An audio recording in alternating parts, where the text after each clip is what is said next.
Good looking out, keep getting clout. This is what it's about. We love teaching. There is no time. They programmed your mind. Construction blind. We not sleeping. Come join the love, come join the fun, and call it education. Let's get profound. Let's uncover all of the deep. Arcane things. Good looking out. Good looking out. Good looking out with no shoot out. Come join the love, come join the fun, and call it education. Let's get profound. Let's uncover all of the deep. Arcane things. Good looking out. Good looking out. Good looking out with no shoot out. Good looking out. Good looking out. Good looking out with no shoot out. Diego, we gon' go. Diego, we gon' go. Diego, we gon' go. With no so let's go. We going to go. With no so let's go. Go. Go. Let's go.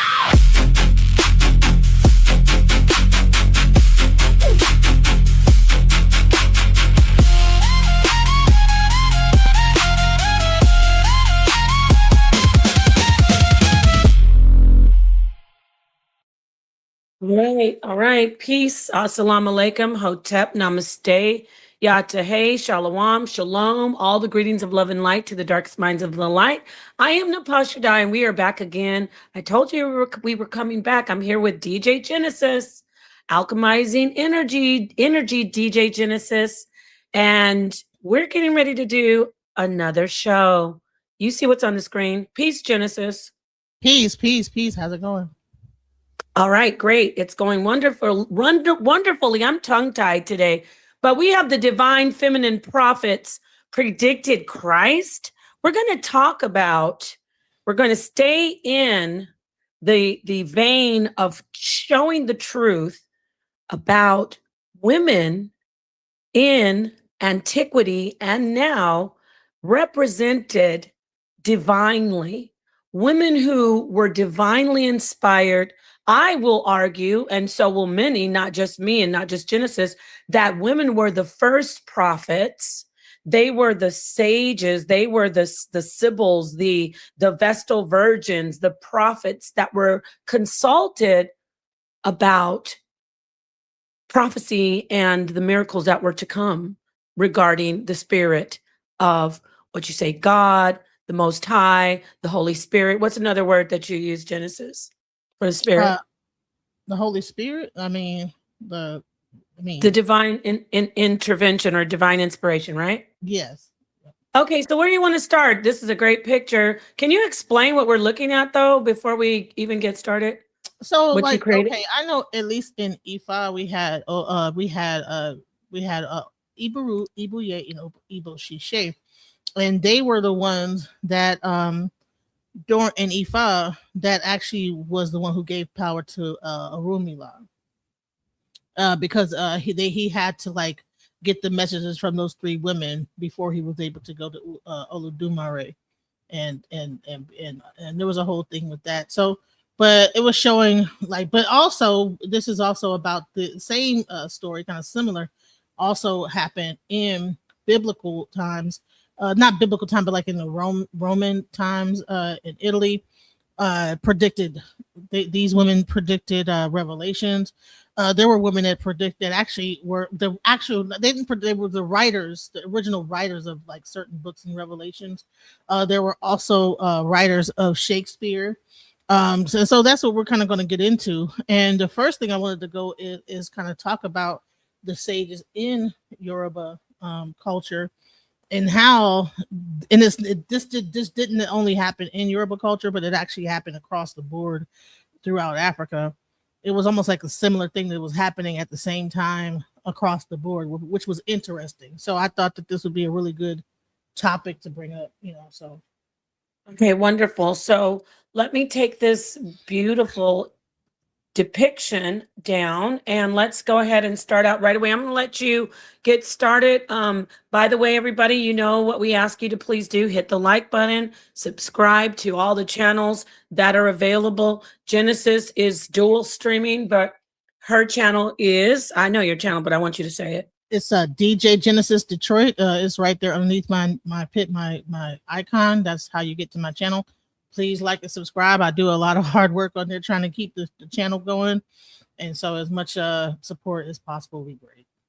Perfect. Yes. Thank you. So I'm going to go ahead and share this with, this is Abundance Child, isn't it? Yes. Okay. I'm going to share this and you want to get to speaking about it and get going. Well, I'll just mute out for now.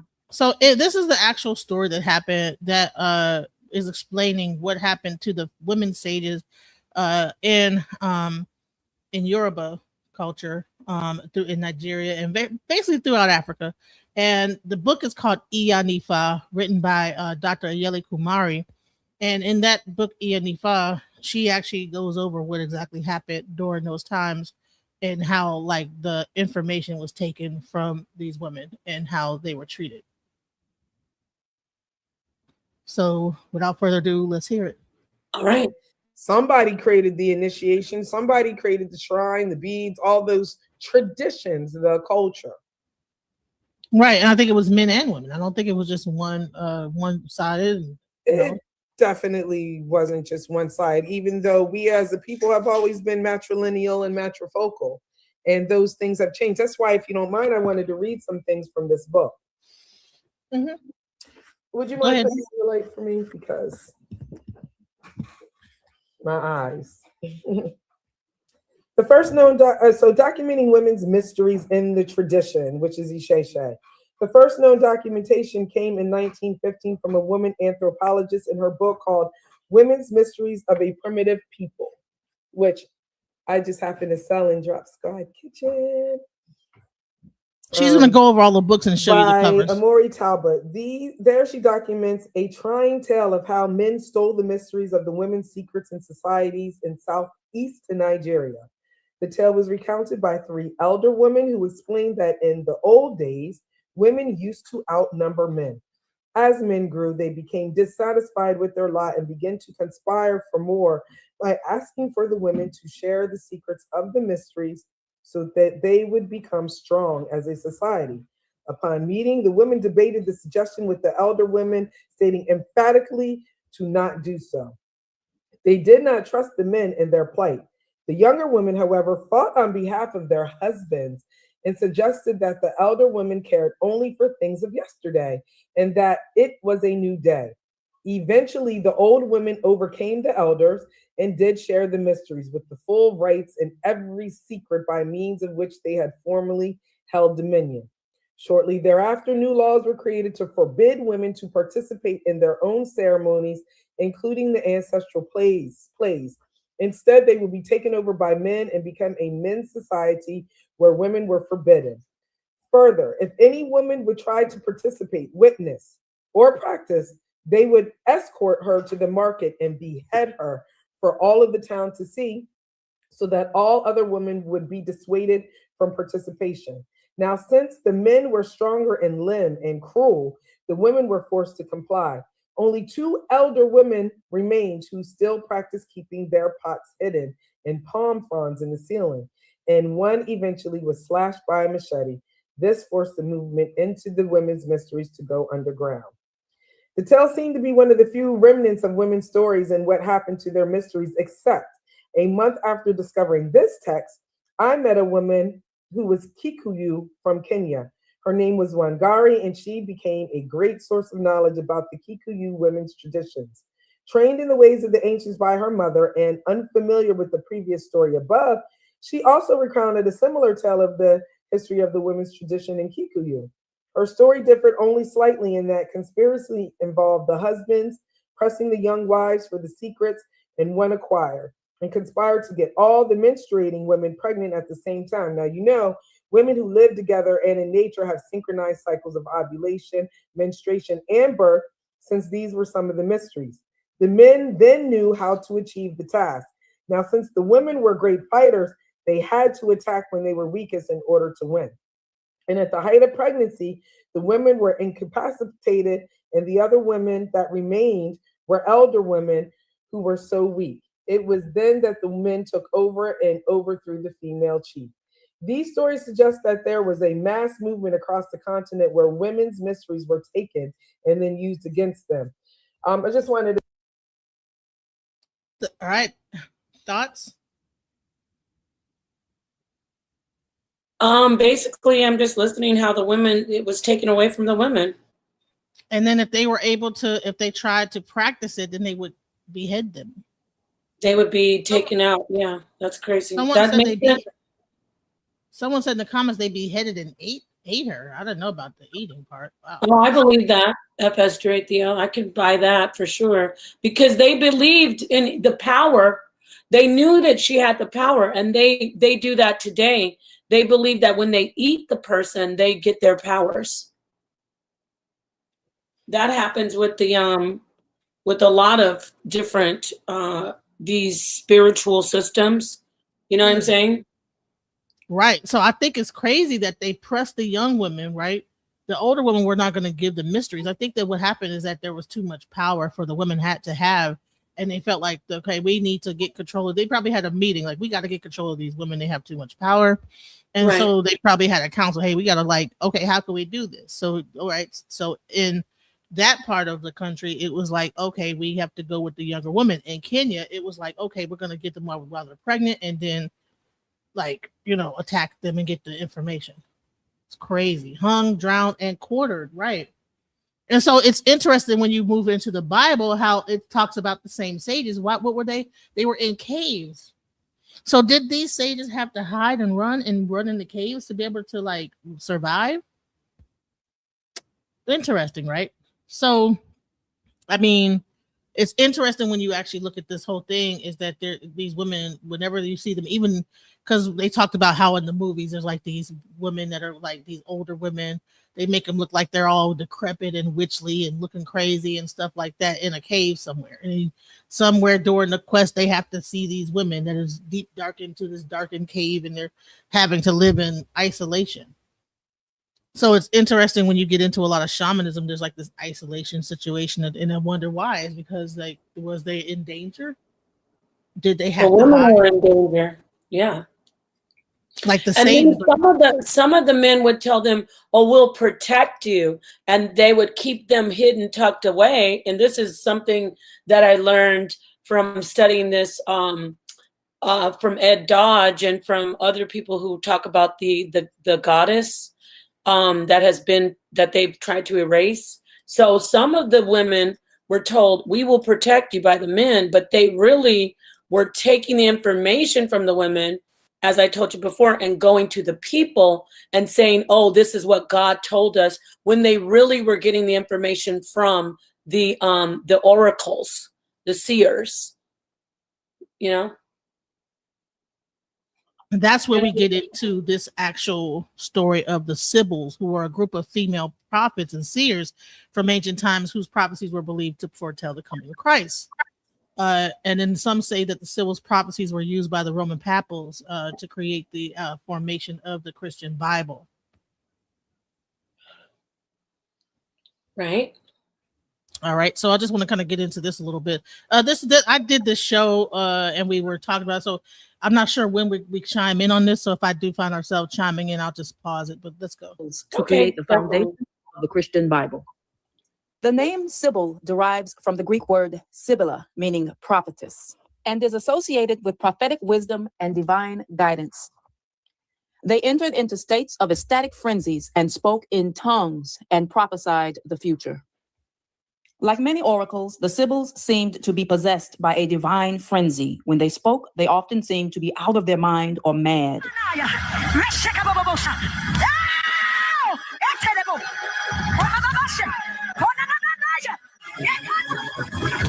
To the ancients, this was not an indication of fault, Rather, Real it was an quick, pause it, invitation. because I wanted to say this to people. You can watch these movies like 300 and different series on Rome, and you will see the Vestal Virgins, and you'll see in the movie, the 300 movie, where they have the virgin laid out to prophesy, and she's like writhing in pain. Have you seen that scene? Yeah, yeah. That's one of the prophets. That's one of the sibyls or one of the oracles. So yes, that's what they're talking about. Right. So if you actually look at like the Christian church, if you ever notice that a lot of like the church is filled with women, more women than men. Yeah. You might have a man as a preacher. Like it's interesting how the man is the preacher, but then the women were told that they can't speak in the church. Remember? Yeah. So who probably was behind that man, really probably helping him to put together these sermons? Is probably his wife or the first lady, right? It still is today. Yes, it still is today. Even Right. even not just, let me tell you, even in the scripture, in the Passion of Christ, in the gospel, when they're doing Christ on trial, the wife tells Pontius Pilate, I had a dream, do not crucify this man. It shows that his wife is telling him, beware of what you're about to do. This isn't good. So even then in the Bible, they show the wife telling the husband who's in the power. Just want to say that. Interesting. They always have a first woman, a first lady, the first even with the presidency, there's the first lady, right? There's the first lady of the church. So could this be a actual oracle? Oh, you know what also I want to say about GMS? They teach their men, your wife can't teach and she can't speak, but listen to her dreams, because the women have the dreams, they have the prophecy. This is what these Hebrew Israelite GMS tell their men, that listen to your wife's dreams, never ignore them, because your wife's dreams are real. They actually teach that in one of the most misogynistic groups, teach that the woman will give you the prophecy from her dream. So I just want to add that too. So I wonder if this whole thing about like the woman not being able to speak in front of the thing was so that the woman could pass the information on to the male and give the power to the male to then speak, right? Right. So, and that's also, if you look on the actual pyramid walls, right?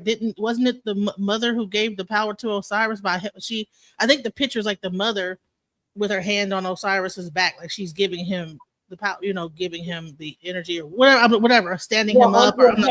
Horus. The mother, Aset, which is, Aset, your daughter. She's the mother who basically, I think, I don't want to mess this up because we have other Kemetic experts, but she's the one who passes on the divinity to her son from the father. You know what I'm saying? Like the son becomes the father through the mother. Exactly. So a lot of this stuff is like if people see it in real life, in real time, but they don't even understand what's even happening, right? So then you'll have people arguing, well, the woman is beneath the man. She's not even supposed to be speaking. Well, if you actually look at it from a different standpoint, I believe that and it might have been a protective thing. It might have been, we can't just say that it was always something negative. It might have been to protect that information, to put them away so they wouldn't be harmed or stolen or whatever by other forces or whatever, like if you have your oracles, like put them away, who knows, right? Mm-hmm. Or it could have been another thing, you know what I'm saying? But just for the sake of argument, it could have been for good reasons, it could have been for nefarious reasons, who knows? But let's get into it. That they had indeed touched the divine world. The Sibyls produced the world's first oracles, which were spoken in ecstatic exclamations. Because this level of release, supernatural strength. Think of the word oracle as related to the word orator or oratory or oral, meaning spoken from the mouth.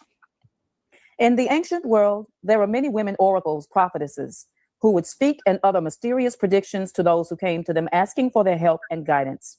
In this fashion, many women not only found a place in society, but an elevated place in the religious consciousness of mankind. Deborah was one of the few female prophetesses mentioned in the Bible. Here is some information about her aspect as an actual sibyl. Deborah performs her prophetic activities as a sibyl under the palm of Deborah. There were other prophetesses implied and subtly mentioned in the Bible, such as Prophetess Deborah, Prophetess Miriam, and also the unnamed wife of Prophet Isaiah. In Isaiah chapter 8, verse 3, Isaiah states, "And I went unto the prophetess, and she conceived and bare a son." The funny thing about the name Isaiah is many people don't know that the true Hebrew pronunciation of Isaiah is Yeshayah or Yeshayahu. And another thing that people often tend to overlook about the name Isaiah or Yeshayah or Yeshayahu is that it means salvation or Yah's salvation. Now, another thing to note, going even deeper, is the prefix Yesha is feminine in origin. All right. Any thoughts on that? So far so good. I mean, this is talking about, yes, the name Yahawashai or Yeshua means salvation. Actually, it means God saves. So, but the root is the root feminine, like you said? Yes. I don't know. I can look it up real quickly. I don't know if it's feminine. The root saves. I'm looking it up right now. The name Yesha is of Hebrew origin and is often used as a feminine given name. Yesha, the name Yesha. Okay, let's see. It's derived from the Hebrew root Yasha, which is also the root for Isaiah. Yeshua. So let's see if it's a feminine root. Looking right now. Just a moment. Okay, let's see here. I want to show me. Chapter 10. Are you to those who enact evil statutes and to those who Oh, that's me, huh? I was like, what are you doing? So as to I was like, what are you doing? That was me. Did you hear it? Yeah. I don't know what that was. That's crazy. Well, FS Drathio says yes, it is. I'm not Sure. I'm just double checking. I believe it, but you can keep going. I'm just gonna double check it because I didn't know that Isaiah was a feminine root. I didn't know that. So I'm looking at the word in the blue letter, and it says Yashaya, Hebrews 3:470, and it says masculine. It says masculine. Let me screen share it. So that might be derived from the Hebrew word Yasha, Y-A-S-H-A. Maybe she's talking about a different word, but I just went to this one first. Okay, so we can see that's the word Isaiah, right? That's what she first started out with. Mm-hmm. So that's a masculine. And then I guess the Yasha is actually the pronunciation of it. Where was I? Like I said, here, okay, let's see here. So can you hear it? Listen. Strong's H 3470. Yeshayahu. That's Yeshayahu. Yesha. Entry. Yeshaya. Yeah, that sounds like the word she's talking about. But it is a masculine word. But let's see. It's just basically his name. I don't see where it says. I do know Yahawashai, which is probably Yeshua. Let's look at Joshua real quick, okay? Because why did she use a name? Why did she use Isaiah? Did she say? Because she talked about, she said in Isaiah 8:3. Okay, I'm just because I know the name Joshua is the same as Yahawashai, so that's why I said we could look at Joshua. She's talking about Isaiah 8:3. I'm not sure. Okay. All right, I'll look in that. This is also masculine. Okay, so Strong's H 3091. Yehoshua. Okay, 8. Second entry. All right, so what? 8 and 3.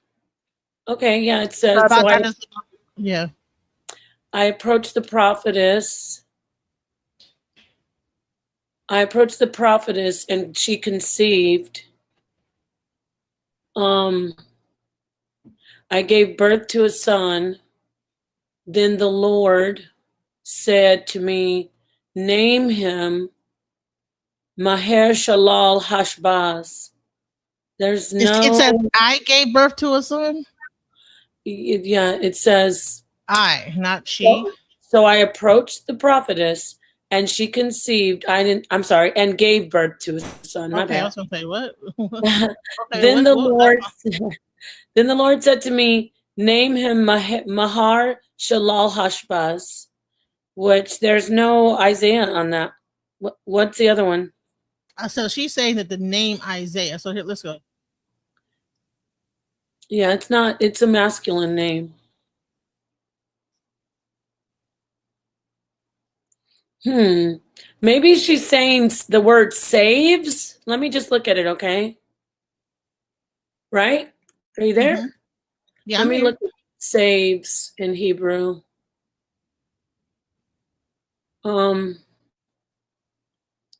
Saves in Hebrew is let's see here. Today rejected your God who delivers you. I think that was the word, delivers. From, I thought we had saves on here. So was the word save it? Was it another word for save, like delivers, or Yeah, I think delivers might be the word. maybe a feminine? Is she saying that on her breakdown?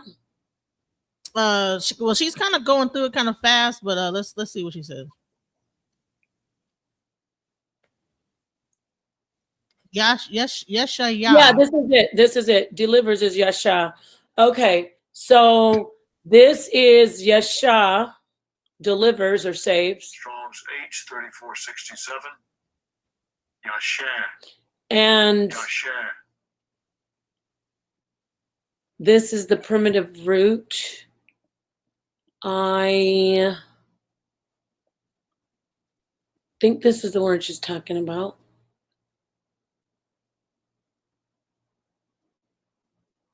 So who said it, F.S. Drathio, that this is the word? She said it's feminine. He did. That's all he did say is yes, it's feminine.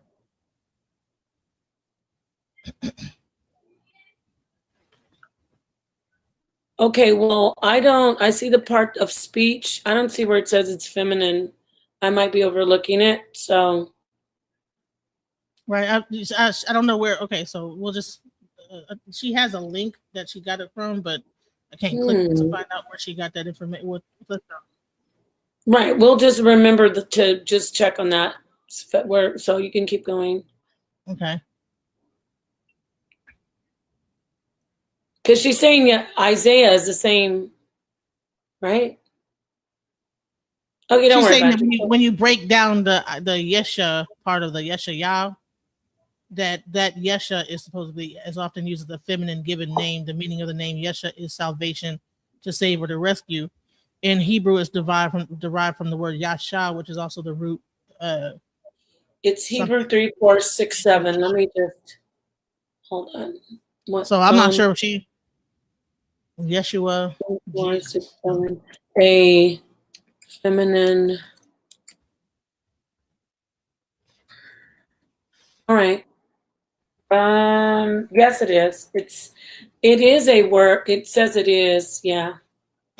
So it is a feminine. It says it is feminine passive participle.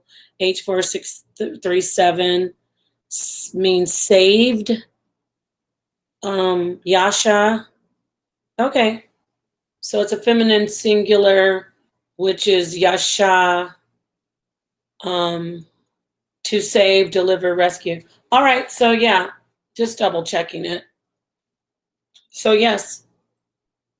Right. Okay. So it's interesting. Like this, she's an Ephah priest. It's interesting that I'm finding so much of a crossover between a lot of Ephah priests and like the Torah, like people that they know like I'm not sure if they all were Hebrew Israelites. Then they came into Ephah.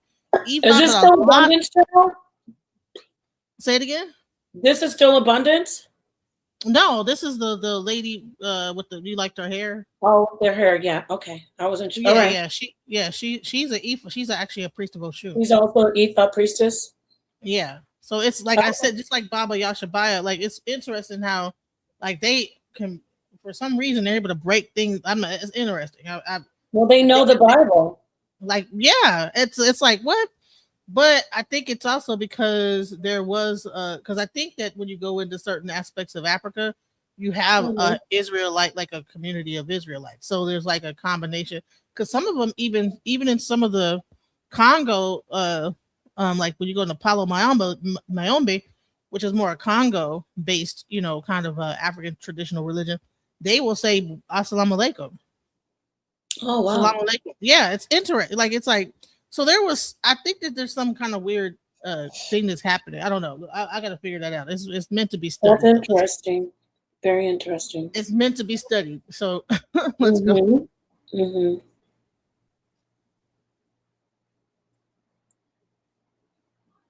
Oh, let me take my share down and you share yours. Sorry. Oh, I'm sorry.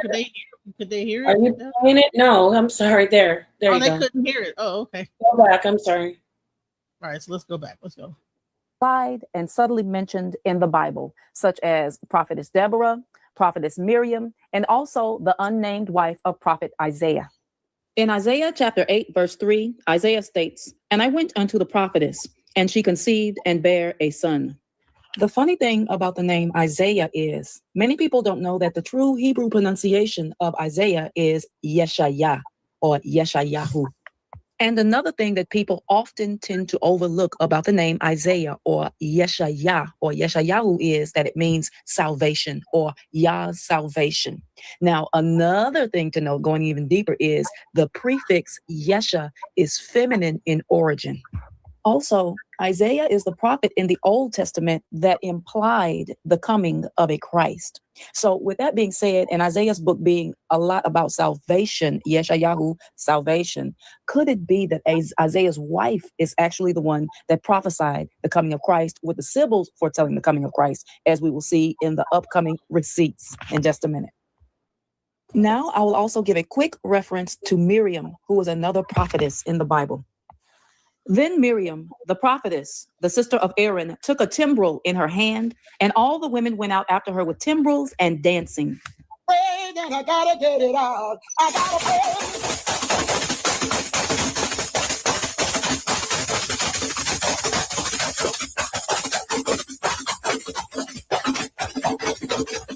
pray. She is tearing that cabaret up.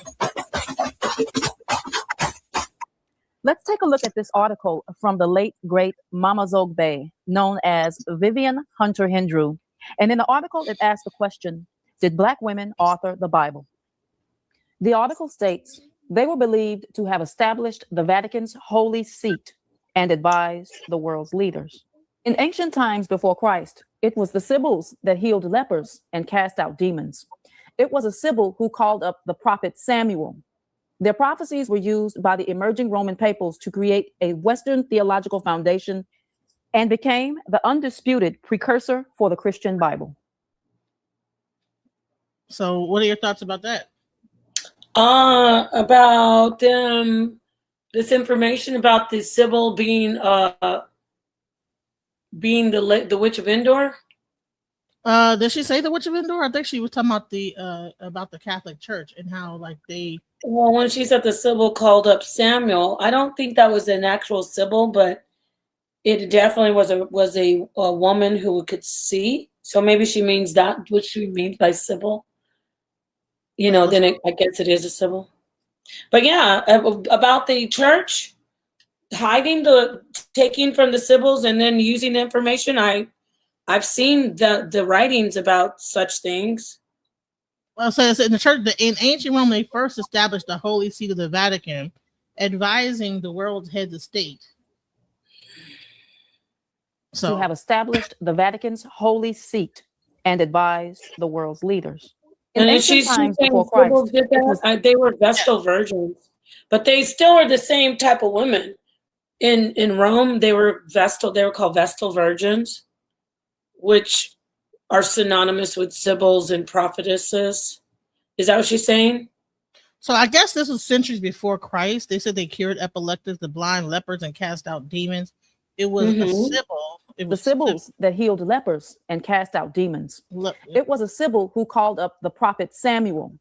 Their prophecies were used by the emerging Roman papals to create a Western theological foundation and became the undisputed precursor for the Christian Bible. So this was before the Bible. Yeah.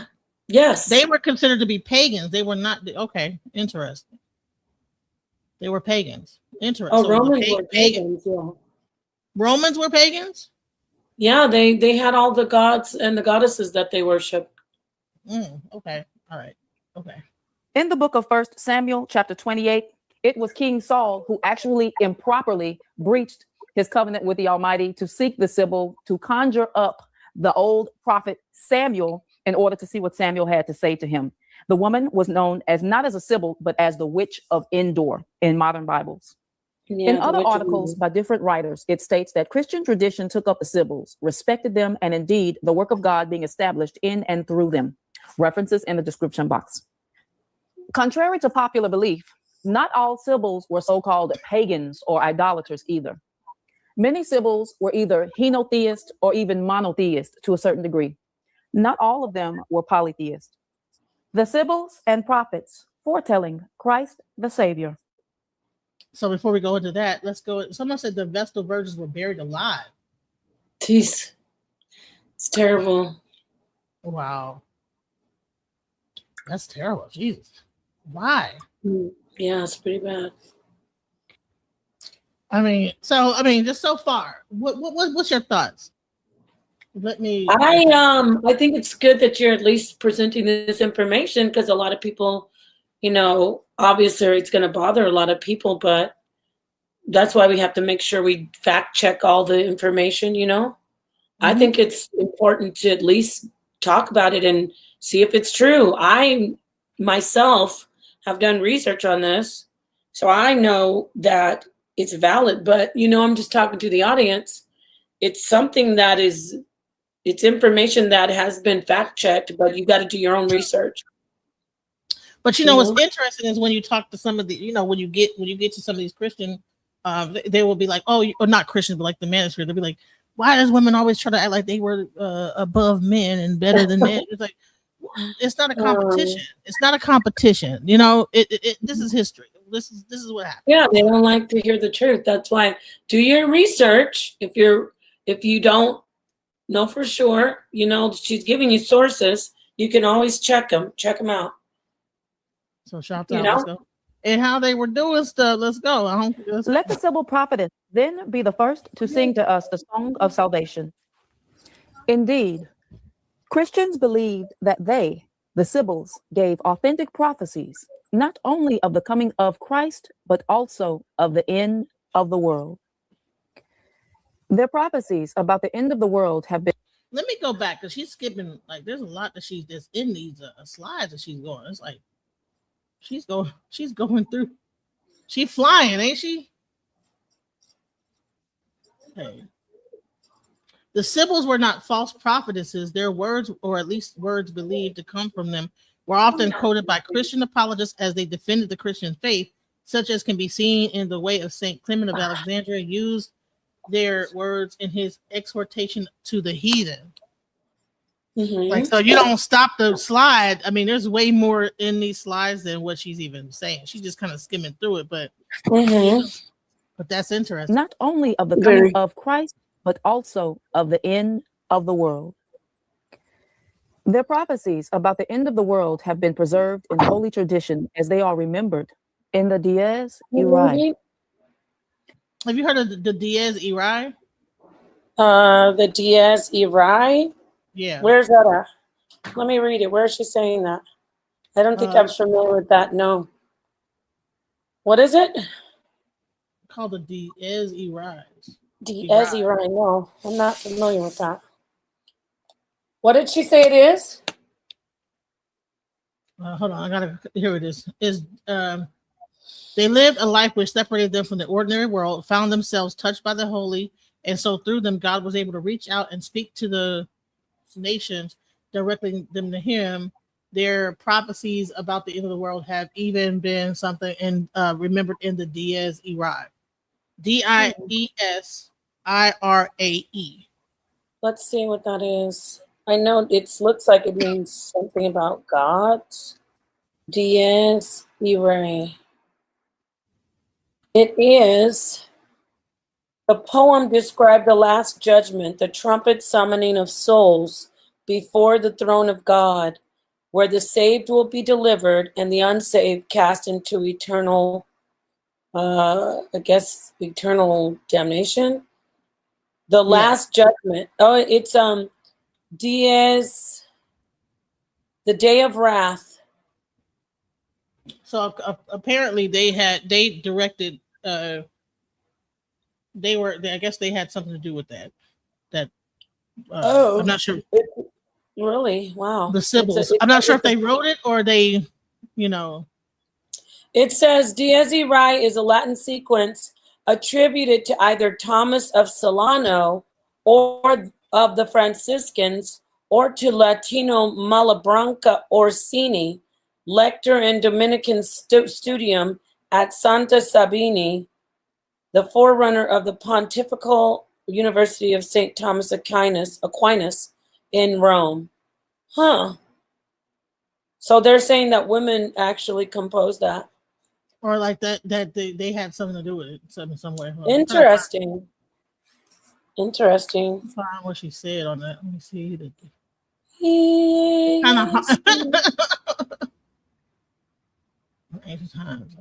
You can hear me okay, right? I'm not breaking up?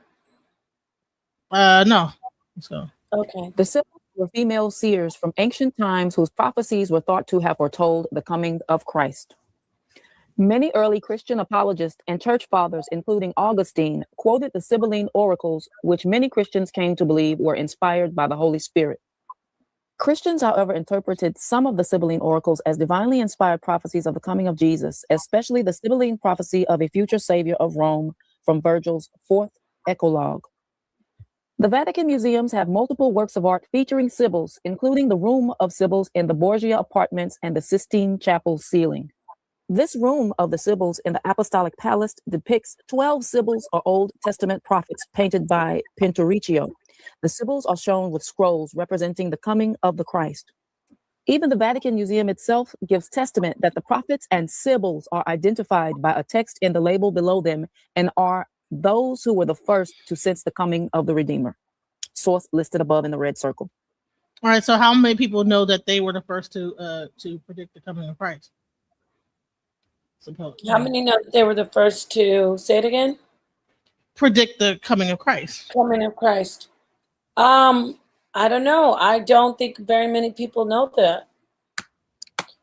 Again, Ed Dodge has mentioned this information in his book. I got to get the book for you. Remember you came in and talked to him? Yeah.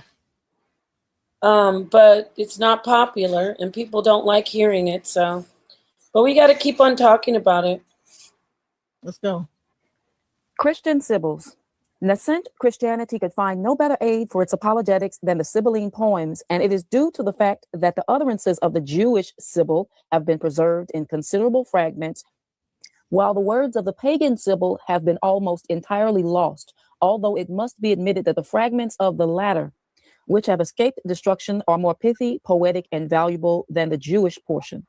Christianity has not only preserved these poems, but has also added to them, so that the Sibylline utterances in their present form are a mixture of Jewish and Christian elements, imposing upon criticism of the task of separating them.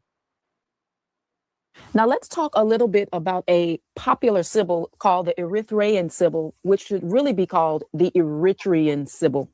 Mm-hmm. Remember that in those times, Eritrea and Ethiopia were one land, so it's really the Ethiopian Sibyl. The Erythraean or the Eritrean Sibyl is believed to have predicted the coming of Christ in an acrostic poem that spelled out Jesus Christ, God's Son, Savior, Cross. The Erythraean or Erythraean Sibyl is often depicted in Christian art, such as in Michelangelo's Sistine Chapel murals. But of course, interesting, right? Yes. Yep. Her image has been lightened. So this is the second Sibyl who predicted the coming of Christ.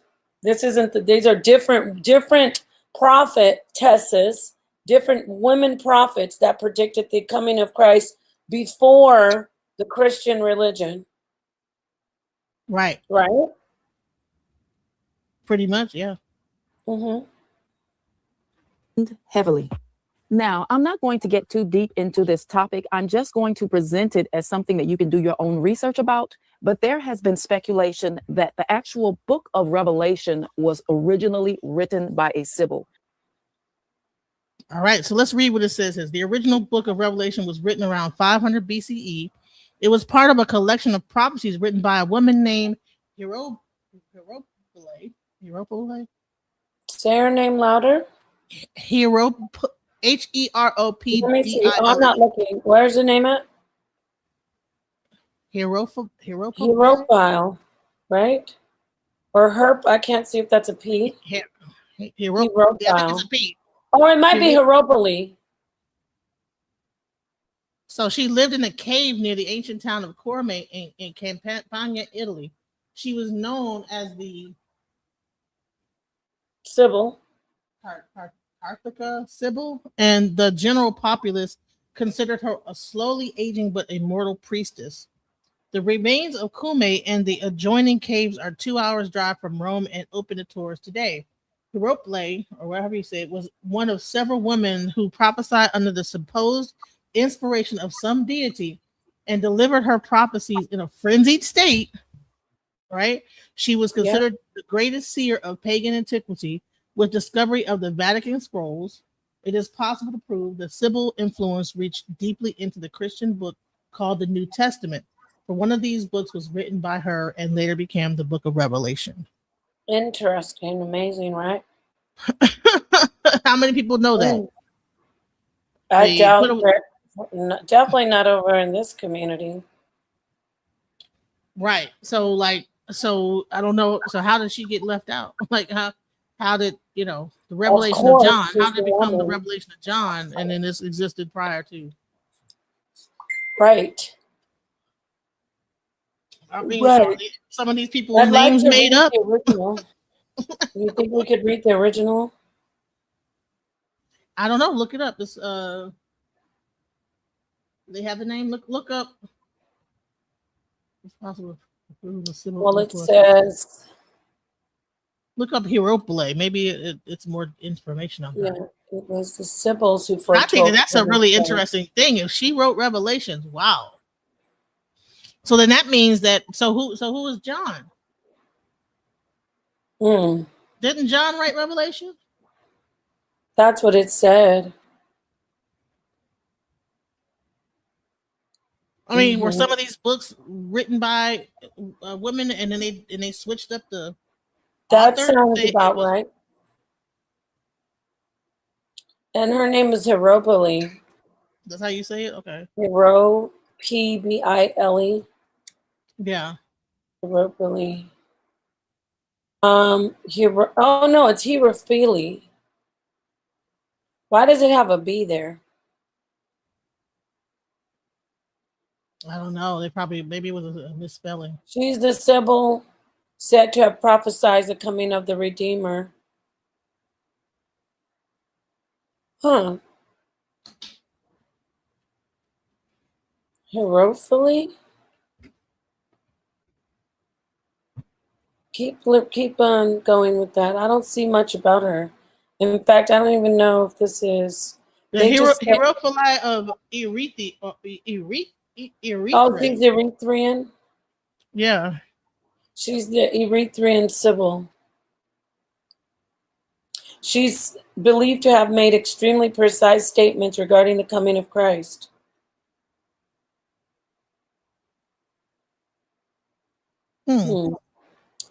Interesting stuff, y'all. Okay, so they say that she's the daughter of Zeus. Oh, who said that? There's some kind of thing. I don't know that she foretold in her oracle. Here, it says here, presumably there was more than one Sibyl at Erythrea.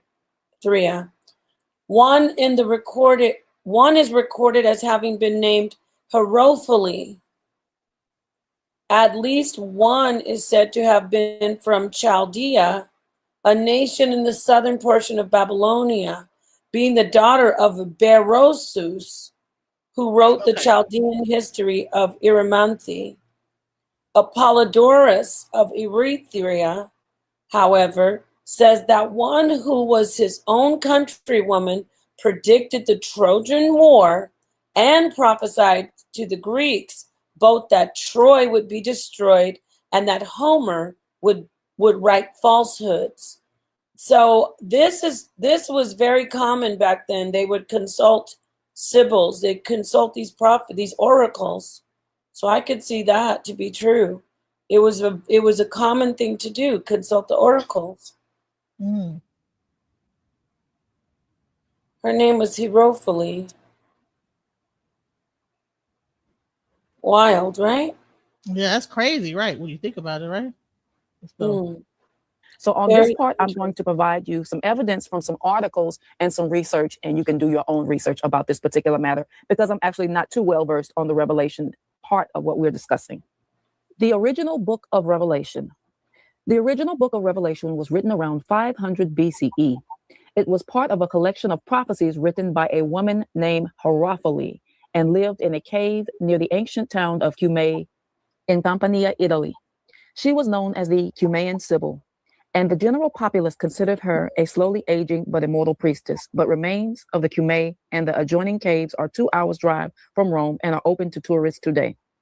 Hierophile was one of several women who prophesied under the supposed inspiration of some deity and delivered her prophecies in a frenzied state. now I'll say this: is that didn't they just try to make them out to be like these witches that were? Okay, charge it up.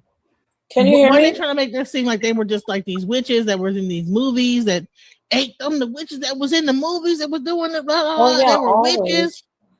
They make them out to be witches, right? Yeah, they're always doing that. But people, I mean, these people were revered. So I'm trying to understand, like, were these people revered or were they?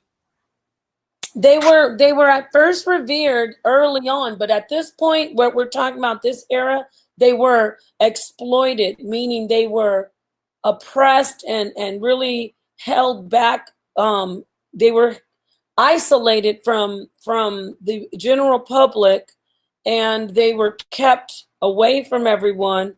And only the men that were like the leaders of the church had access to them and would consult them and then bring the information to the people.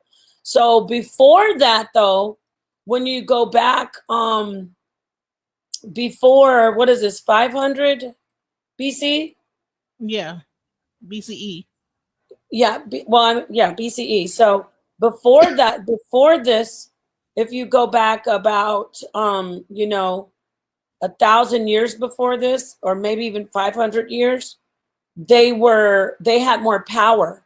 You understand? Like they could So move they had to around. like run to the caves or whatever. They got so. Yeah, they Or were did they tell them to go in the cave to protect them, and or were they hidden off so that only certain people knew who they were? They even be able to go to get them? They told them that it was protection, and it may well have been a protection at first, but then after a while, they were restricted from what they could do.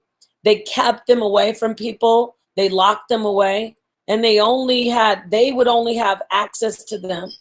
So they really had a miserable existence. They were prisoners. And this is something that is documented. They were held away from everyone. They, especially when you talk about the actual, these prophets called the Sibyls and the Vestal Virgins, they didn't have lives. They just were kept in these temples or caves or whatever you want to say. And they didn't have any access to anybody. So that's how they got their information and named it, put other people's names on it, It's crazy. So Yeah. Drathio says, why was she in a cave? And then he says, where Can do we- dragons hide? In a cave? Like, he said they were Yeah. seers. Dragons in Greek means to see. Well, caves were very sacred places, like grottos, caves. that's where a lot of spiritual like spirits were how do you say, people could connect with spirits. They believed that, and even now, that God is in the mountain, you know, like spirits are within the mountain, and the mountain is very majestic. Yeah. So That even still with, exists today in Amazon and the shamanism and the Incan Maya, the Incan shamanism. You have to go to the top of like, well, that whole civilization is at the top of the mountain, you know, like certain. But if you want to become a shaman, you have to go even higher up on that mountain to get that shamanhood to like to yeah. So that's interesting. oh yeah, that's cool. Because when you think about it, all civilizations, the mountain is holy across the board, right? Yeah, They're seen as God in the mountain. So that's why caves are usually obviously in the mountain, in the mountainside. And when you see him talk about dragons, that's interesting because that's also where dragons lived. They lived in the mountain, in deep in the mountain, which would be a cave. You know, right. And then that goes into that serpent type of thing too, right? there you go. I was just gonna say it goes to even in the Bible, the Most High is compared to a dragon. It says that his snout, it has smoke coming out of it in the Bible, in the You know Old what? In Testament. Ifa, you know that Olodumare, the god of the Ifa, is the rainbow serpent. See, the serpent and the rainbow. Yeah, the rainbow serpent. So Yeah. these that's why I'm saying, like, when did the serpent become evil? With modern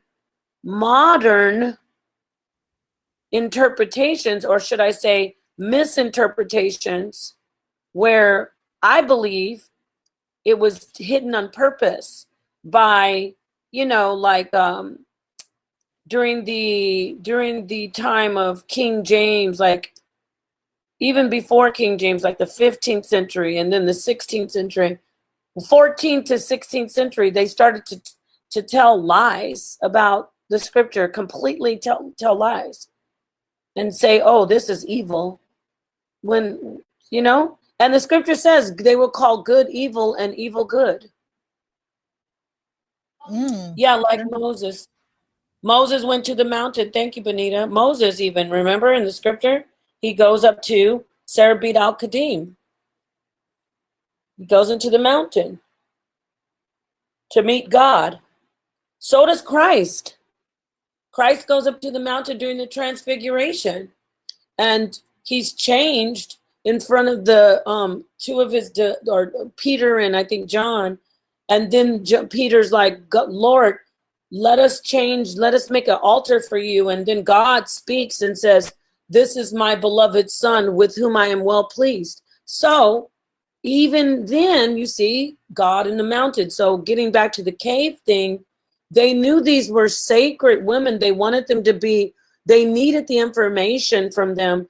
And so they put them in places that they thought they would have the most access to God. Not to mention Allah. Remember with Muhammad, where did he meet Gabriel, the angel Gabriel? In a cave, in a grotto, right? In a cave. So it's across the board. I'm sorry, I said the wrong word. It's Osumare. It is the rainbow serpent. Yeah. There's Okay. meant to be like a snake that is up in the sky, and it goes between earth and heaven. It's like between earth. But yeah, interesting. Very interesting. So the cave is a sacred place. Before even it says Christ was born. When you hear manger, that's not manger, that's grotto. Like Christ is supposed to be born in a cave in the original text. He was supposedly born in a cave.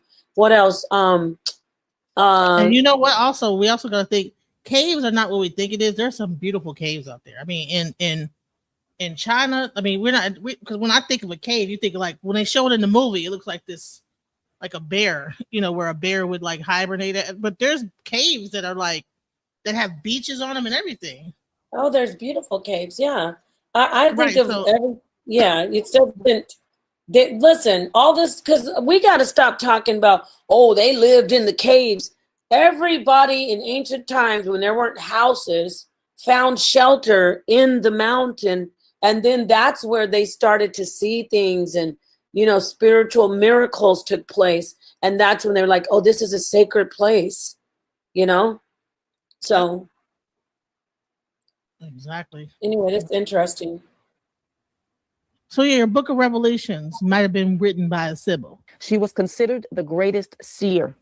And with the discovery of the Vatican scrolls, it is possible to prove that the Sybil influence reached deeply into the Christian book called the New Testament. One of those books was written by her and later became the Book of Revelation. In a different article, it states, is the Bible's Book of Revelation a plagiarism of the Sibylline oracles written in 510 BC? The Sibylline Revelation. All right. Have we heard of the Sibylline Revelation? We just heard about it. Right. But they revealed the coming of the Christ. So that's what it's called, the Sibylline Revelation?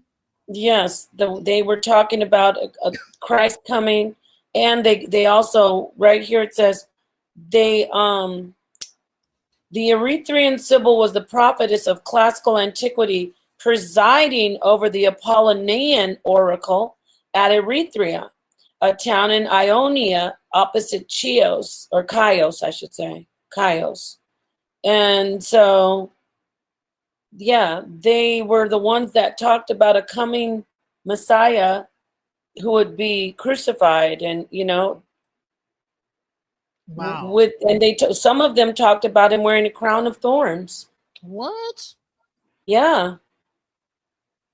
They were very spot on. These were the women, even in the Bible, when you read about these women, the witch of Endor who contacted Samuel, then you read about the prophetess Huldah. You read about these women who could see what was coming, and they were consulted, they had access to information, and I'm sure some of them taught men how to do it, because that's how men learned how to do it. A lot of the men, but it was they taught them. I think, well, they did teach them. See, so that's why I brought the African version of what happened, right? So imagine they had this power, and they said, listen, we need to know how they're doing this. Yeah. And so the younger Sibyls that were growing up probably, got married or whatever, and pressured the older Sibyls to tell how they did it. And the moment they told it, it was over. Bingo. That was the end, because the strength, that is true. And once they gave them the secrets, why do you think that King James and all of these people before King James put in the Bible, I suffer not a witch to live, kill all witches? Because they knew that these women had powers. And when they tortured these women in witch hunts, and even before, they tortured them for information on how they had this power. It wasn't just, admit that you're a witch. Like we see on the surface, when they talk about witch hunts, they're like, admit you're a witch. No, they were asking them, how do you do this? Who did you contact? And that is the worst of all. King James, he was a disgusting, murderous, misogynist. And book of demonology was about him. I was just going to say that. What? He got that from torturing women, that information. That's where he got how he wrote demonology. Not just that one, even the Malleus Maleficarum, the witch's hammer. They tortured women to give them the secrets of the craft, and then they would put them to death. And that's fact. JPO says, remember, kings always wanted to kill the dragon that was in the cave. So was the oracle, the Sibylline oracle, the dragon? Yes, that's the code for the divine. I'm not even going to just say she was the dragon. She had access to what we represent as the God. Remember I said the serpent led them to the truth. The dragon is a representation of the truth that is brought to you, the majestic truth. Get it? That's why the dragon, what does the dragon guard? The dragon guards the treasure. It's not just monetary like jewels and precious metals. It is that secret, arcane, hidden craft, how to contact, how to see beyond this realm, beyond the veil. And that is, so then what did they do? They call women witches. They say women are evil because they deal with wicked spirits. But all along, they want to know how to do it. And they found out, a lot of them, through, and it cost many women their lives and men. So it wasn't, I want to say this, like how we said, there were good men, obviously. When you say husbands, there were husbands who knew their wives had gifts, and they really cherished their wives, obviously, but they died too. They died right along with their wives. You there? So this to me actually would also explain why they make it like, oh, witchcraft, all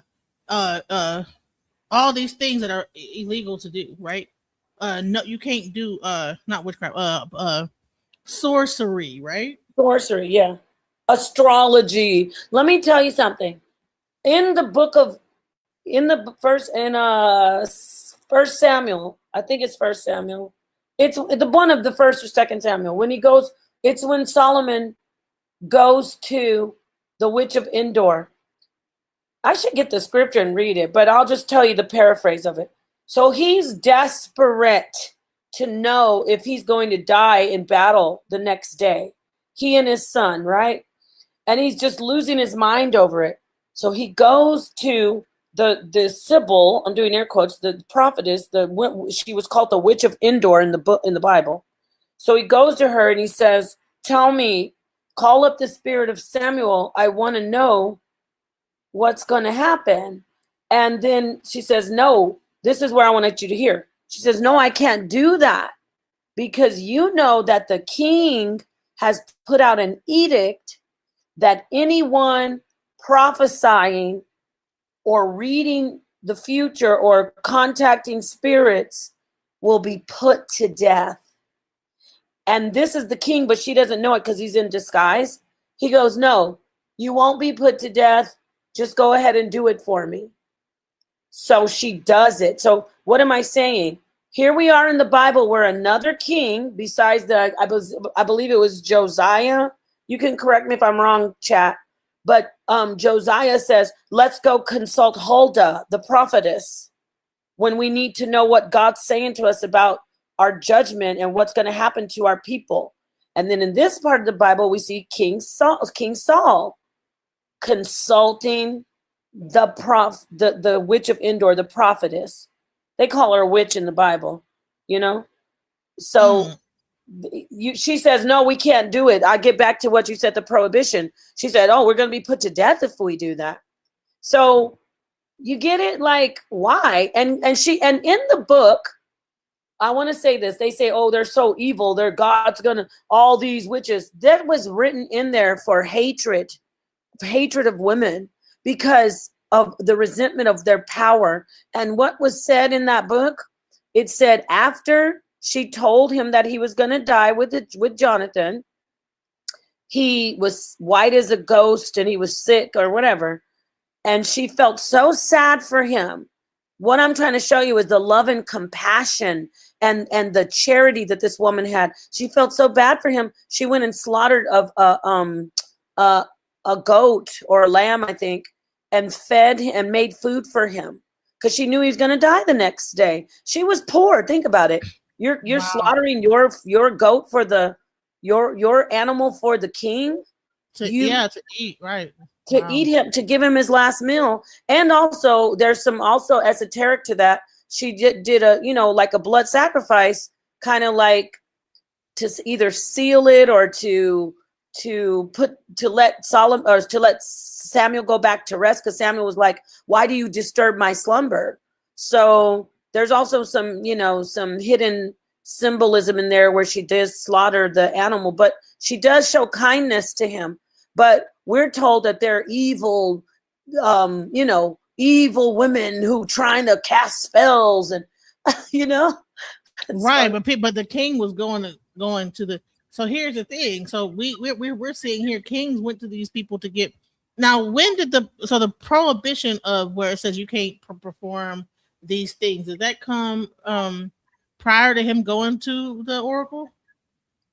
He was prohibiting in the story. Now, whoever the authors were, I don't know if it was Deuteronomistic, meaning these certain people after the captivity, Babylonian captivity, we had authors that were called Deuteronomists, and they made a lot of stuff like, oh, this is evil. This is why we're suffering because we were doing this stuff. So I got to check and see if Samuel, 1st and 2nd Samuel, are Deuteronomistic authors. But anyway, I digress. The answer is that king in that story, which was Saul, prohibited people being oracles, right?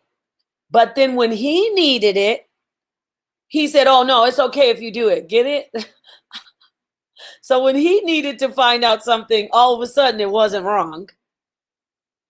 That shows you that it wasn't God saying this is evil. It was man controlling that power through what? Through strength and brawn. And this is why the men have taken over all of the spiritual systems, because they are stronger and they are the ones who are the government and leading, you know, they know how to make the weapons of violence. They know how to use the weapons of violence, where the women were the spiritual ones using their minds. You understand?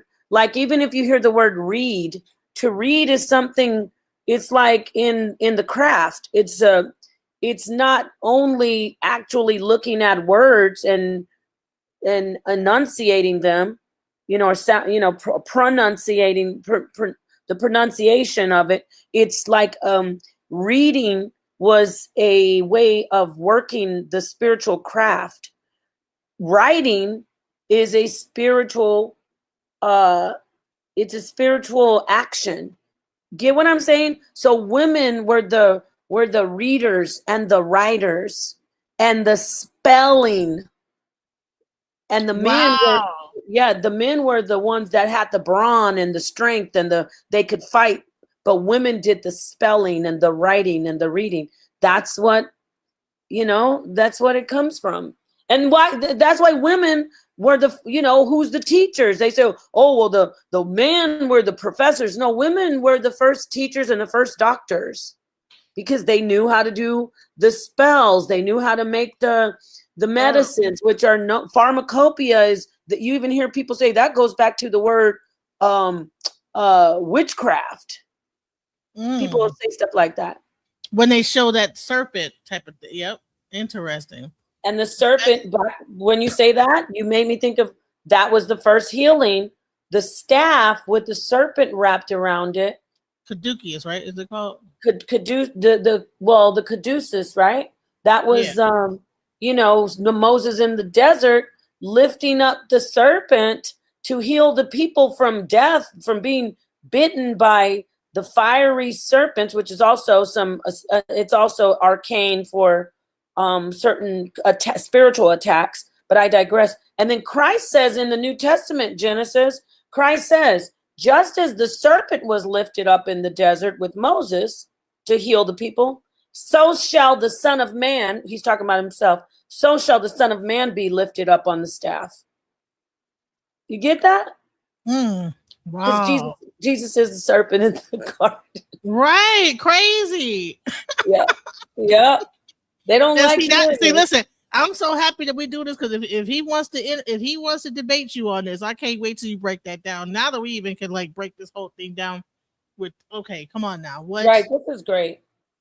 Listen, so someone told me to show Strong's Concordance. I'm not sure what. Okay, so H190 is oh yeah, which is interesting. That's my 6190. Was it 6190? FS Drathio H6 Hebrews 6190. Yes. 6190. Yeah. Because I was like, what? Okay, hold on. HS. Okay, let's see. Yeah, I appreciate your participation, FS, and peace to you. Appreciate everybody's participation, Benita and FS. What do we got there? Orla. Orla. Word origin, feminine H1. The preface. Huh.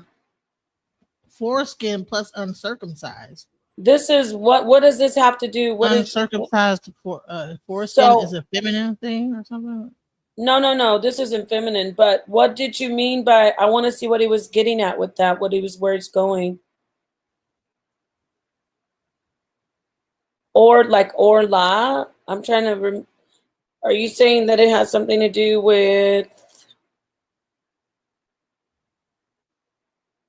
what is it? It's feminine? Oh, okay, I get you. So what was it? What is it that you're correlating it with? That the uncircumcised penis is feminine? Like The foreskin is a preface, right? King David was, oh, I got you. I remember now, FS. When he went and got all those foreskins, right? That was like some kind of esoteric spell or something. ritual or something. Remember when he had to bring back all those Philistine foreskins? Wow. Philistinian. Let me see. How many foreskins did he have to get? The preface. Foreskin. David. He had to bring them, and he had to bring them so he could win the woman as his wife. Wow. That's so crazy, that's a right? spell. He was doing spell work. 200 Philistines. Yeah, and that was the bride price. Wow. It says King Saul originally demanded 100 in an attempt to get David killed in battle, but David went above and beyond, and he doubled it. This is wild. It was women's mutilation. He said it was women's mutilation. It was men, though. But I'll say this. There's something going on with that, because I was always like, why would he have to bring back foreskins? But it sounds like it was feminine. Well, maybe I don't know if he's saying it was woman, because if it's a female, a feminine, the foreskin uncircumcised, is that a female like vaginal mutilation? No, I mean it could be a feminine word and still be. Let me see of male member, you know.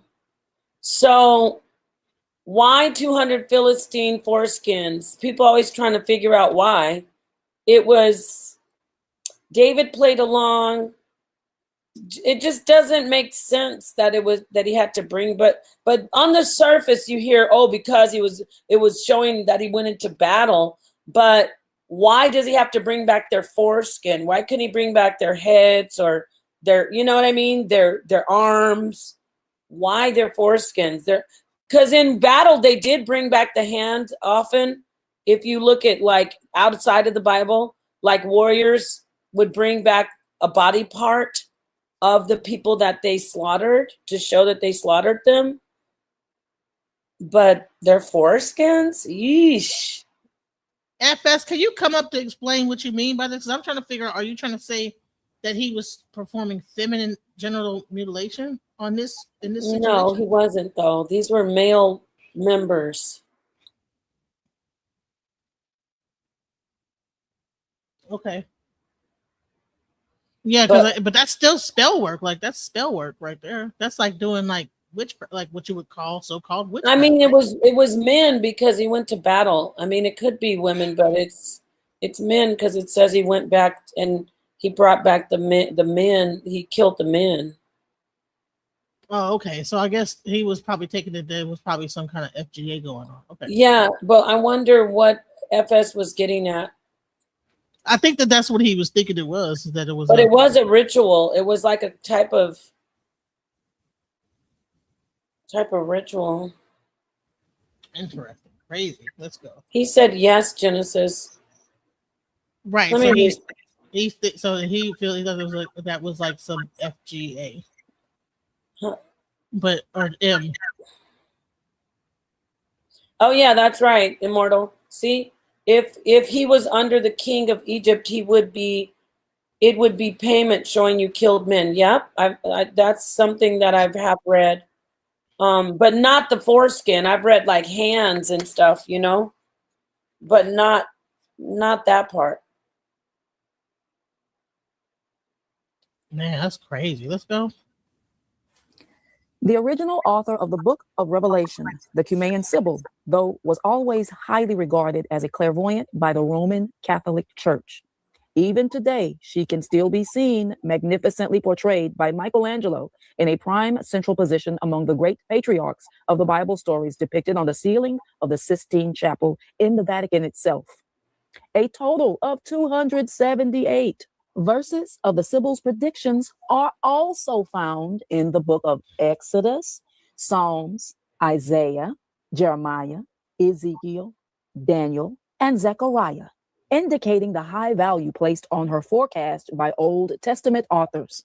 The Sibylline books were lost to history for many centuries until the second book was discovered in the Vatican archives some decades ago by Edmund Zekeli. This photo here is not a Photoshop. This is actually a photo from 1641 by an artist by the name of George Jameson, which was later revamped and lightened in color by a later artist that refurbished the artwork. In 1641, 12 Boom. So this is the original. This is the lighting, bro. That's crazy. They did a lot of iconoclasm, changing the colors of original figures. You know what else? I don't want to get off the subject too far, and I'm not promoting at all. In fact, I'm against people trying to just do certain things for fun, like Ouija boards and tarot cards. But a woman helped create tarot cards, the ones that you see now, and she did it with. I'm not saying that she started tarot cards. Women were playing a card game in France. That's where tarot cards originated, and they tried to say, "Oh, it came from Kemet," but it didn't. I heard it came from Hebrew. So I heard tarot was actually part of the Kabbalah. No, well, no, it was a game. It was just a regular game that women played. But what I think it was a game that women played, meaning that they were doing predictions, and some guy saw them playing the game, and then he said, "Oh, this came from Egypt," but he just made that up in France, right? But what I'm getting at is the way it's been perfected and the way the decks are made. This picture here made me think of the actual woman. She's a black woman who actually refined the cards. You know how you have the Watcher, the Hangman, the cups, and those are the playing cards today, like the club, the diamonds. They originate the regular playing cards that you see in casinos and stuff. Those originated from her creation of the tarot cards. She drew them and everything. I got to get her name. Okay. That's just something I thought of. I mean, that's kind of off topic, but somebody came in, right? Huh? I thought I saw somebody come in. I put the link in the chat for him to come up and speak, but make sure. I thought I saw somebody back. Make them at least, because I don't want no one to come up with some Oh, I think I know this girl. Wait, is she still back there?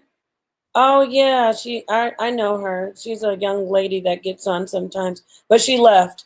Anyway, so what were you? Go ahead. What were you saying? No, I think it's crazy how they did that. That's like, wow, like they changed the actual color. So they was having like racism going on back then. Like they had to change the color of the person. Well, yeah, I guess they did. So here it is. Her name is Pamela Coleman Smith. She created the first fully illustrated tarot deck, including all major and minor arcana. In 1909, at the behest of Arthur Edward Waite. The deck was published that same year by William Ryder and Son. That's why you see today you can get the Ryder decks. You know, where you see the bicycle, the Ryder decks, the carts. Have you seen that? Yeah. The actual 50, the 52 carts. Yes. She was so a black woman is the one who did that. Wow. Who created the first fully illustrated tarot deck. I thought of that because you showed me that picture of that lady and how they changed her. Because Right. that happened with the tarot card. Basically, she made playing cards, but they were the first tarot cards. Mm. So So just when like you play- Ouija was promoted as a game at first until people started to exactly by what were they called? Brothers, something brothers. There was something, but Ouija boards were around before they made it a game. Mm. Wow. Do not play Ouija boards, y'all. Yeah, don't do it. No. You don't want to mess your life up. This one girl was messing. Remember that little girl, that teenager, that it was a trend talking about calling on Baba Legba? Yeah. And those teenagers were ending up just unalived. Yep. You don't mess around with You that, don't, guys.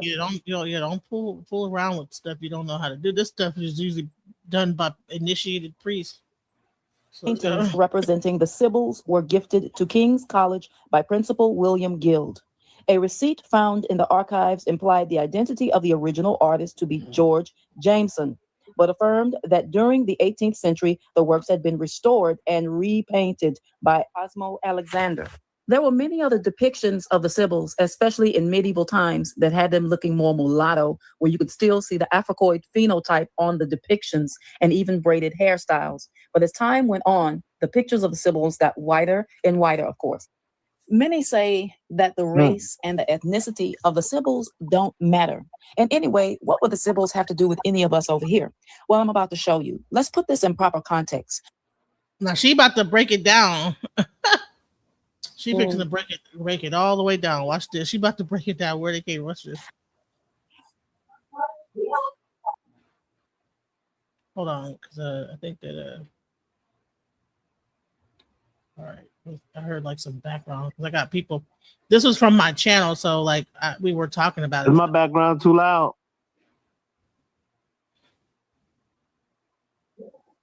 No, it's not. I don't hear your background at all. Okay. All right. So you have any thoughts? Or you want to play some more or what? No, play. Let's hear what she says about the playing background. this. All right. This Let's is go. new. I don't think that people are realizing the geography and just how close that Greece, Rome, and all of those different Mediterranean countries are to North Africa and even going down into sub-Saharan Africa, because in ancient times and even in the 80s, there was no such thing as sub-Saharan Africa and North Africa. And all of those people were people of color at that time, and they were easily going back and forth. So let's put this in proper context. Some of these places are closer than Miami is to Cuba. Some of these places are as close as Houston is to New Orleans. Some of these places are not as far as Los Angeles is to Arizona. So let's put this in proper context. It was not difficult for people to travel and get on their boats and their camels and travel back and forth.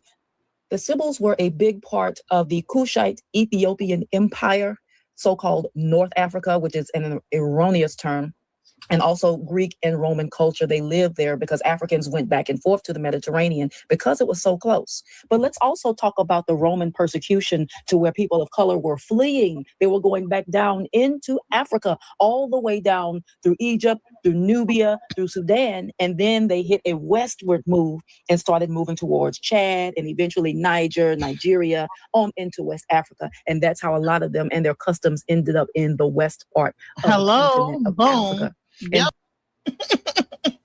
Yeah. Right. So there you go. There's the map. That's how these concepts even made it into the United States. And that's where you get Ifa. You have the Cuban, Santeria. You have Condoble. You have what's it called? Obeah. 21 divisions. Obeah. All of those different variations. And then Isheshe. All those things that they brought it migrated up and down, over into, and then out. So that's the map right there. Then later on, you have the slave trade. So these people moved all the way from the northern areas, fleeing Roman persecution, coming down into the continent of Africa and going westward into West Africa, eventually being caught up in the slave trade. But also keep in mind, too, even before the slave trade, these people of color were traveling to the Americas even before Columbus. They made it here and were already here establishing their customs in the West. And that is how they made it to the West. And remember, this is over a 1,000-year time period. So imagine the migrations that are possible within 1,000 years to places that are that close to one another, as far as Europe, the Mediterranean, and Africa. It's not very difficult to conceive if you really think about it logically. Now, since this video is about the Bible, I will discuss an old urban legend about William Shakespeare helping to edit the Bible along with King James. But that could be just pure speculation. I'm not saying that that part is fact. But I'm only bringing this up because there is a fact about one thing, is that Shakespeare lived with a woman by the name of Amelia Bassano, a Black Jewish woman from Venice, Italy, or what you would call a Moorish woman at that time. And she wrote many of the plays and the artistry work done by Shakespeare. And that has been proven. Check it out. Pause it for a second. We don't want to skim over the fact that they called her a Black Jewish woman. From, I believe, southern Italy. Yes. This is where you will hear a lot of people say, oh, that's because they were converts.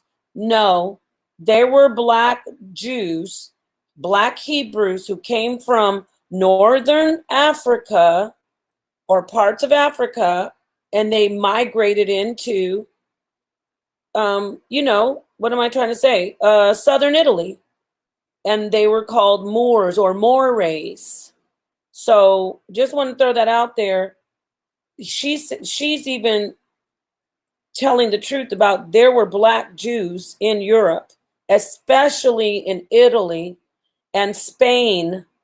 They were Black Jews that were driven out by Isabella and King Ferdinand. I just want to throw that out there, okay? Thank you. You can continue. Plays of William Shakespeare were actually written by a Black Jewish woman called Amelia Bassano Lanier. This is a very revolutionary theory, but it's beginning to make sense. She was, after all, England's first published woman poet. Oh, you got to pause it for me again.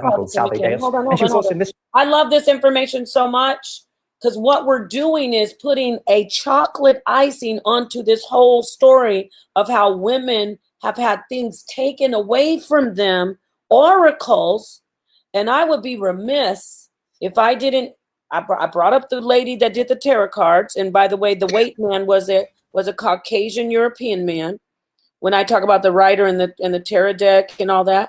And then we go to the modern day, my friend, the oracle, Sophia Stewart, another oracle. And what did they do? They stole the Matrix and the Terminator, all of that series. They stole it from her.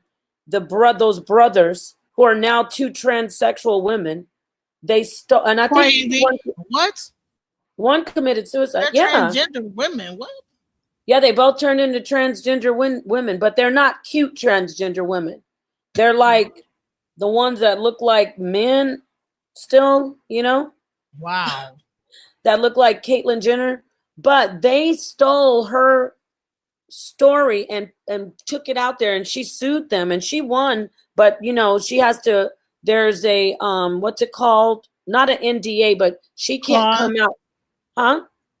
They gave her a clause and something about how they don't. It's not on record. So people try to say, oh, she didn't win money. She won millions of dollars from them. But they are making billions of dollars on that franchise, on those series.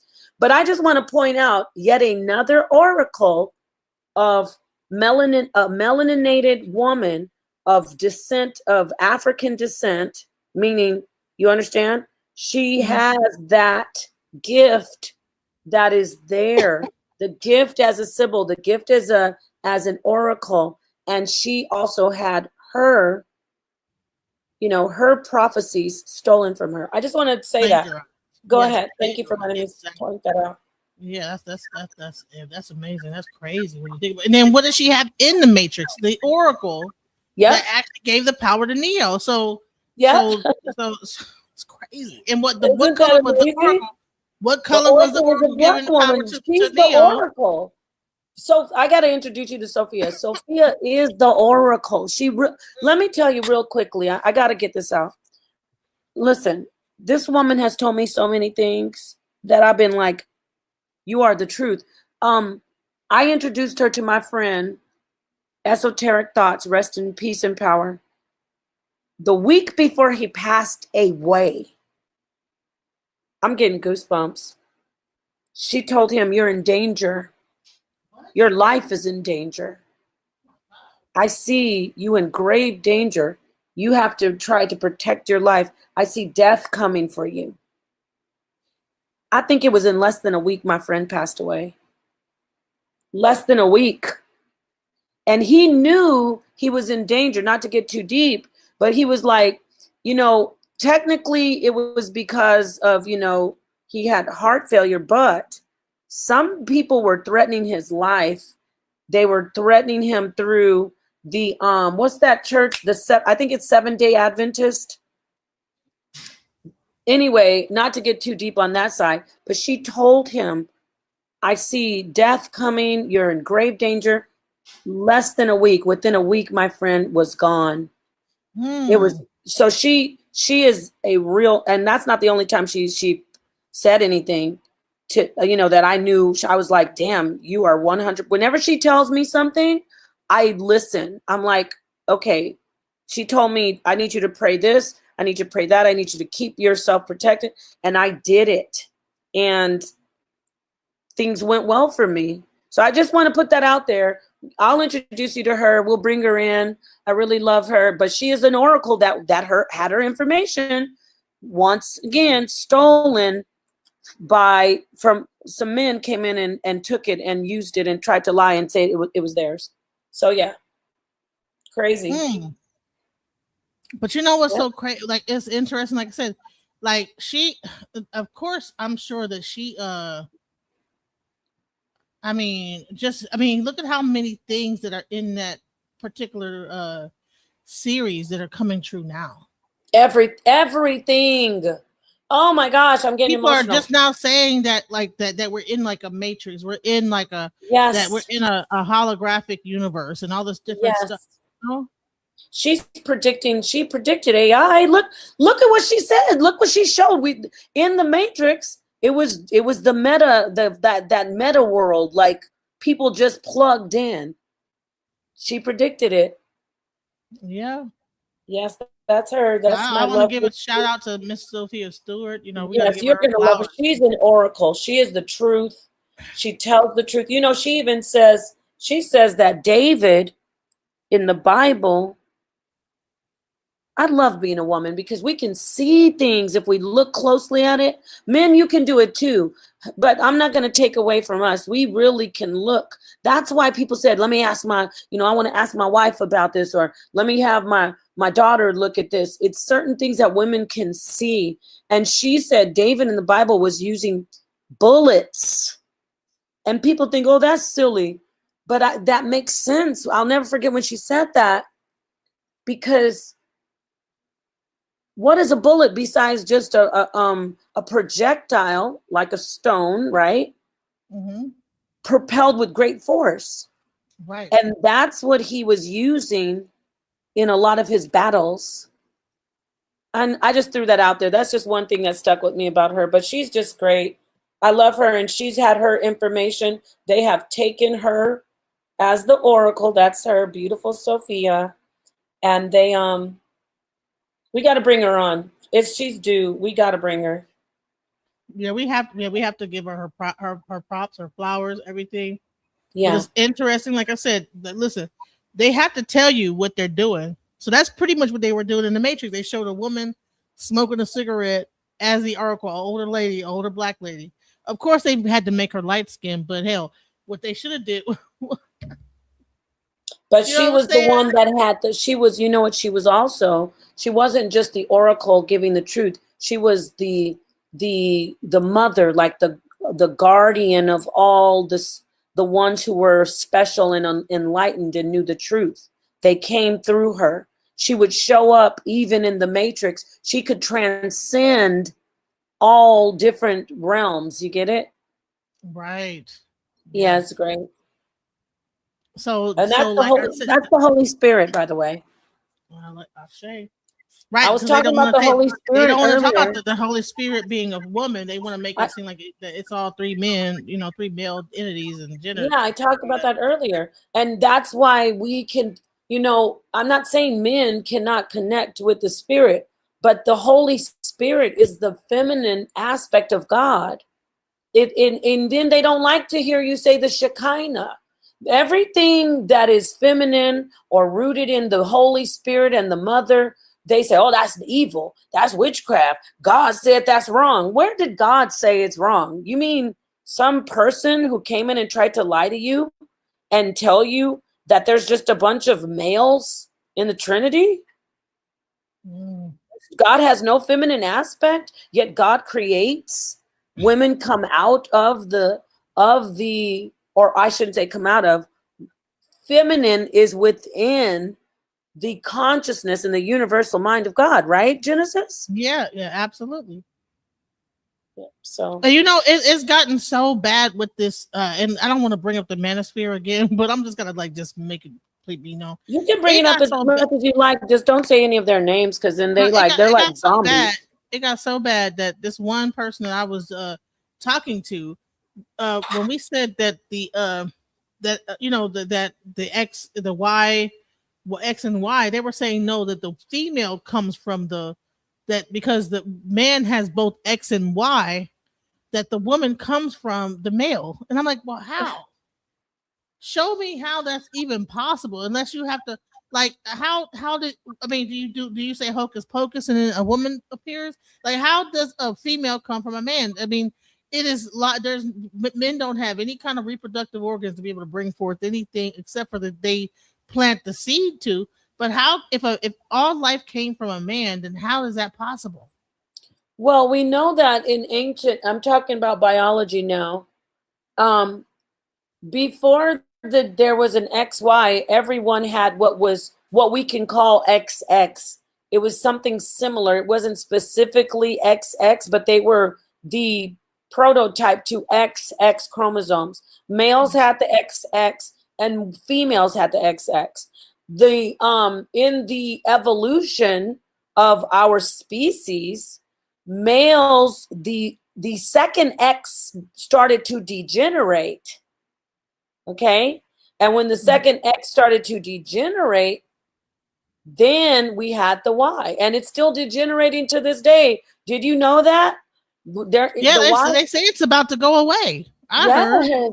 Isn't that amazing? But that the whole Y chromosome is actually going away. It's like, well, It's degenerating. Yeah, it's and that doesn't mean we're not going to have men, but it does mean that we know that XX was before XY, because like I said, the second X, and we talk about the SRY gene, which is what activates the male to become a male in in the human production, while the human is forming. So if there wasn't even the SRY gene, we wouldn't even have them develop as males in the womb. Let me talk to you about the 11-12. I think they're called the what are they called? The doses.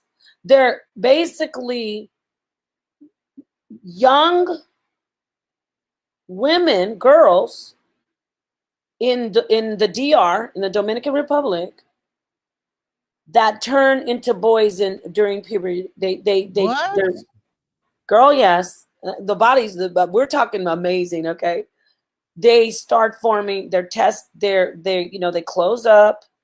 Their clitoris becomes the shaft, the penis. Their testes drop from, they're not the ovaries anymore, and then they actually don't become male until around puberty, and so they're born. something happens with the SRY gene in the womb. I'm just gonna say that just for basics. They're not activated in the womb to become boys. They don't become boys until, meaning physical boys, like, you know, with the genitals. They don't do that until puberty. Go look it up. I forget what they're called. It's something doses, like 12. I forgot what they're called. I can look it up, but you can too if you want. I'll look it up right now. Isn't that fascinating? That is insane. What? They're called the doses. I'll get it right now and read it to you. Yeah. So they're little girls until they turn into boys. They're of course it's huevo doses, like the balls. Huevo is balls. It's hueve doses. So balls at 12. Okay. So the huevo doses in the village, these children were known as huevo doses, literally meaning, well, they're saying penis at 12, but it really means balls. Huevo doce, also known locally as the machi hembras, which is first woman then man. So in a remote village, some boys don't grow their penis until they're 12. Especially specifically the Dominican Republic, but this isn't just exclusive to the DR, of course. Is that not fascinating? That is crazy. So they come out phenotypically with all the plumbing, so to speak, as girls, but then they form as boys when puberty hits.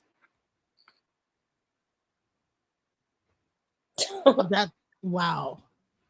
Yeah. So that's where you can go back to when they're saying the male come first. You can see in real time that they are female by all measures, besides if you do except unless you examine their chromosomes, but going back to before we had XY chromosomes as a species, there were males that were just basically XX. Now, were they specifically looking like the XX chromosomes? No, but it is like the prototype to what the XX chromosome it was. So we all had basically XX, the same, a set in our chromosomes.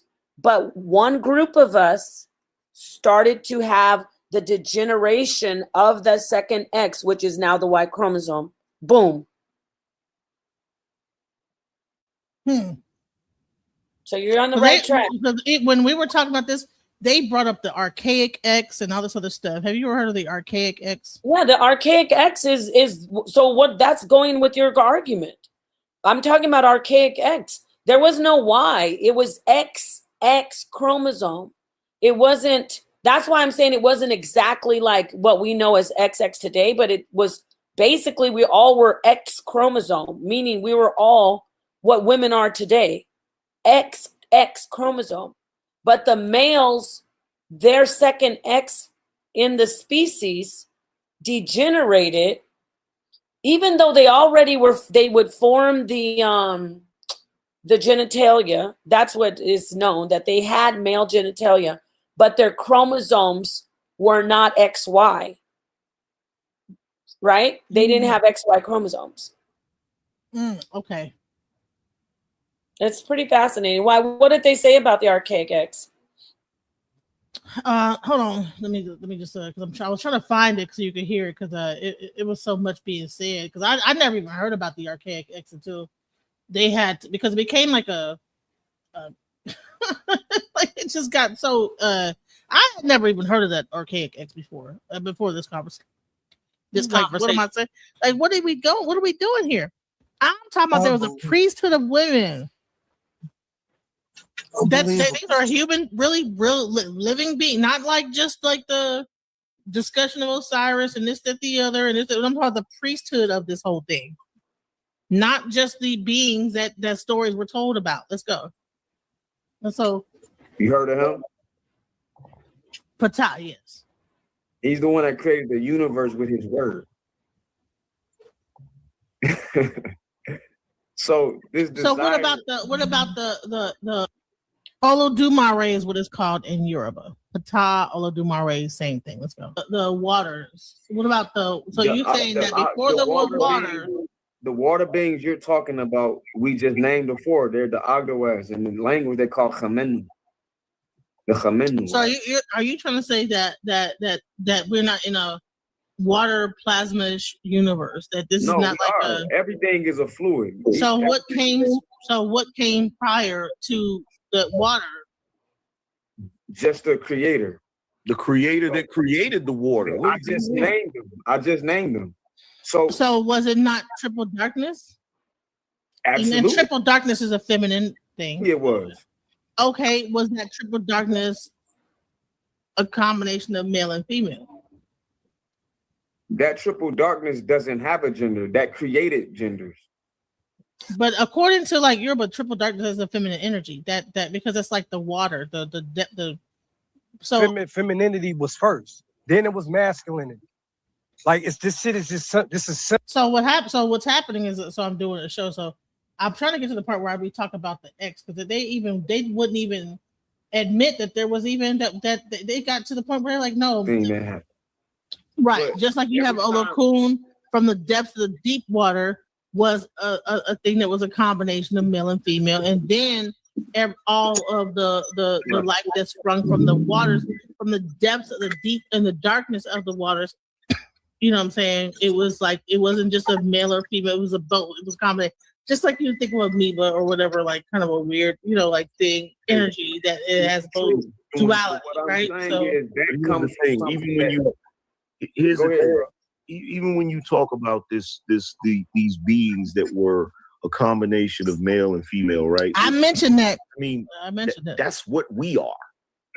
If you really want to be pretty honest, much, yes. That's what we are right now. But I'm gonna let you go That's ahead. what we are right now. As we, you feel me? But here's the thing: like this is the part y'all keep forgetting and you keep leaving out.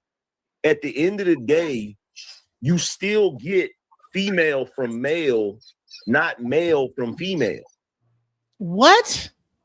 You Yeah. still get female from male, not male from female. What? You still get female from male. What? Yeah, this Is is what talking he said. about And then passing on the chromosomes. Man, it's gonna get crazy. Watch. Let me speed it up a little bit. That's the part y'all keep leaving out because what? Y'all don't have a Y chromosome. Because we don't have a Y chromosome. We have both. They have the X both. and the Y. Y'all only have the X. That's the easiest way to prove it. We don't even got to go into no philosophy. We don't got to go into no history. We don't got to go into nothing but just that. But some people will say that the Y is a mutated X. Okay, and then I would say to them that the X we have today is a mutated form of the archaic X, just like that Y is a mutated form of the archaic Y. And they both existed before that. Again, what you were talking about was what this clown see. What did he say about Ankh? Oh yeah, he yeah, he basically they think he's a clown. Man, you know what? No, I wish I could have did this when he said that. Okay, that has nothing to do with this that. is a NIH, the National NIH. Okay, right? The National Institute of Health. So I'm not like talking about the AI, because a lot of times they're like, oh, that's the AI. You know what I'm saying? No, this is from the National Institute of Health. So what all AI does is they scrape the internet and they compile what is out there and then they come up with the answer, right? So from the National Institute of Health, right? Essentially, yes, the Y chromosome evolved from an ancestral X chromosome over 100 millions of years. Through evolutionary mutation, the small section of the X chromosome developed into a sex-determining switch. Over time, the Y chromosome stopped swapping genetic material with other chromosomes and degenerated, losing most of its original genes. Now, these guys are going to talk about like some kind of mutated X, or I've never heard of this. Like not mutated, like something. See, I had never heard of that degenerated X or whatever they want to call the archaic X. This was my first time hearing about the archaic X. So I stand corrected that there is something that exists like that. I've never heard of that. So I don't even know what the hell. Like I'm like, bro, they went into some science I have never even heard of before. Right. They did some science shit and some theory shit instead of facts. This is what they go to. When facts fail, then they go to some theory, science, and man-made shit. Right. Like I don't even know where the hell they got that. I'm like, what? Like and they were all like, yeah, that's exactly what it is. Like, what? Exactly.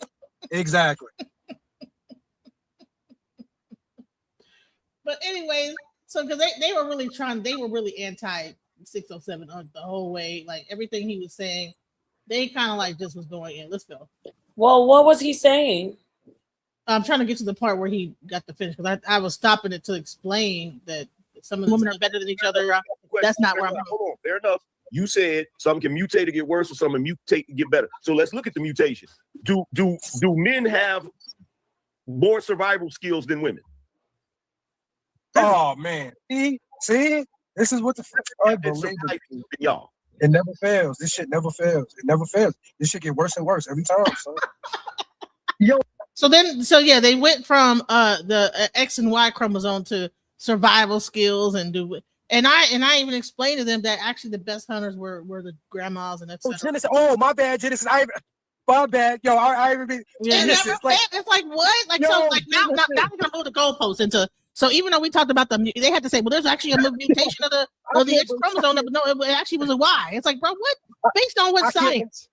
Right, I can't believe this shit. Now, it gets weirder and like you guys cannot be so red pill that y'all just like. Who has the most Bible? They get so red pill that they can't even conceptualize anything beyond that. Excuse me for like the shush every once in a while because we were talking fast, but let's That's okay. Okay, but it got so weird. Like it was like you women want to always make it seem like y'all were above us. Let's go. Tactics? Like, are you serious? Who got the most survival tactics? Genesis, I know girls that can be homeless. Right. Go ahead. No, I was just gonna say, Genesis, I know girls that could be homeless longer than certain men that could be homeless, and just like it's vice versa.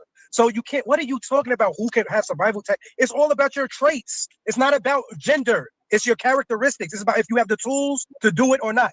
That's what it's about. It's not about no gender. It's about if you're equipped to handle the job, to do the task or not. It's not about no gender. Damn. What the fuck is wrong? They act like men and women don't have the same characteristics. I know it's in different people, but still, men don't have certain characteristics that women don't. No. We all have this, like, we don't have the same, but I mean, certain people do, but nobody is an exception to characteristics. Nobody has a characteristic that the other gender doesn't. That's what I mean. What is he talking about? Damn. Guys, it's frustrating even listening to that. You see, a person that has Down syndrome or something like that. Isn't it like when you have two different mutations, some kind of weird thing, you get Down syndrome or something? Like, what are we talking like that genetically? I don't understand what that is. Right, stupid. Wrong when he was explaining that the woman came first crap that he can't prove. Well, no, it's not about woman came first because even if you go into Genesis. Yeah, is this your channel or theirs? It's my channel, but I was on their channel. I'm playing on my channel of that. Yeah, this is just as long as I know it's from your channel. But yeah, no, I'm about, you see so this is me and him. Israel Rising. Go ahead. Reviewing that, because we were reviewing that conversation. So that's why you hear millennial talking. That's why he's getting frustrated. Harwin is in there. Harwin, was in the original conversation, and we're just reviewing the conversation that we had. I got you. Let's go. I heard him say that yesterday or the day before when we reviewed him talking. So it's being misconstrued. The women were the first out of the water. True. We could concede to that. But they wasn't the first at all. It was a simultaneous thing that happened. Right, but just like you have other cool. Well, it wasn't women. It wasn't even women the first out of the water. It was feminine. There was the feminine aspect spiritually, and then if we look at whatever organism that was, there wasn't a sex to the first organism. Right? We agree with that. I believe it had like both. It had a male and feminine aspect. That's why it was able to create on its own. Yeah, when we talk about parthenogenesis and so going to the first organism, yes, it didn't have sex chromosomes that were saying XX, and it wasn't classified as female. However, we do know that reptiles, and now they can even do it with certain mammals such as mice, and they found one human boy who was created through parthenogenesis, but I digress. We know that when there is asexual reproduction, what species is the asexual reproduction coming from? It's coming from the female. Now, when I said there was a boy, some people say, well, no, that's not true, because only parthenogenesis only works when it's a female produces another female. But in this case with the boy, which I will find it, it is a type of parthenogenesis where the human woman actually, how do I say, the boy basically was created. I got to get it because I don't want to chop it up. But the boy was created without basically the man's sperm. I'm going to get it for you right now because people think, oh, that's bullshit. Oh, wow. That's something. I wish I had had that night, because, honey, they was like, no, it all came from, we came from they made this huge argument that we came from the man. And I'm still trying to figure out how logistically did that happen. I mean, like, I think it was a combination of male and female. And then all of the I'm sorry, not to cut you off. No, go ahead. It says, now this is parthenogenesis, reproduction without males. Now this is just one, but this isn't the one I was really talking about, but let me read this. On August 2nd, 2007, it was revealed that discredited, this isn't the one I'm talking about, but it says discredited Wang Woo-suk, a South Korean scientist, unknowingly produced the first human embryos resulting from parthenogenesis. But this isn't the one I was talking about, but I got to read this one too. So what I'm saying, yes, there are mammals that can do parthenogenesis. It's not just they say reptiles, but I got to find the boy. That wasn't the boy. So they just now in Holland actually made it so that a male can actually, by using without even using an egg, somehow they've used the sperm. Oh, I saw that crap. That's which crazy. is really strange. I don't believe that'll happen, but we'll see. Frankenstein person that they're about to create, but okay. I know. Look at this. The boy whose blood has no father. This is in New Scientist magazine, and it was in 1990. Oh, why are they always trying to make me? I'm not registering, okay? I'm not doing it. Don't you hate that when they try to make you register? You gotta to sign up and pay like $5 to get the membership. Yeah. Anyway, it was a boy in 1995. Development of an unfertilized female sex cell without any male contribution is what parthenogenesis is. I got to get the article about the boy, and it is a fact that the boy. So I just found this one thing about Wang Woo-suk. I didn't know about that, but the one about the boy, and I think he's in Holland. Is that what you said? Did you say Holland? In Holland, yeah.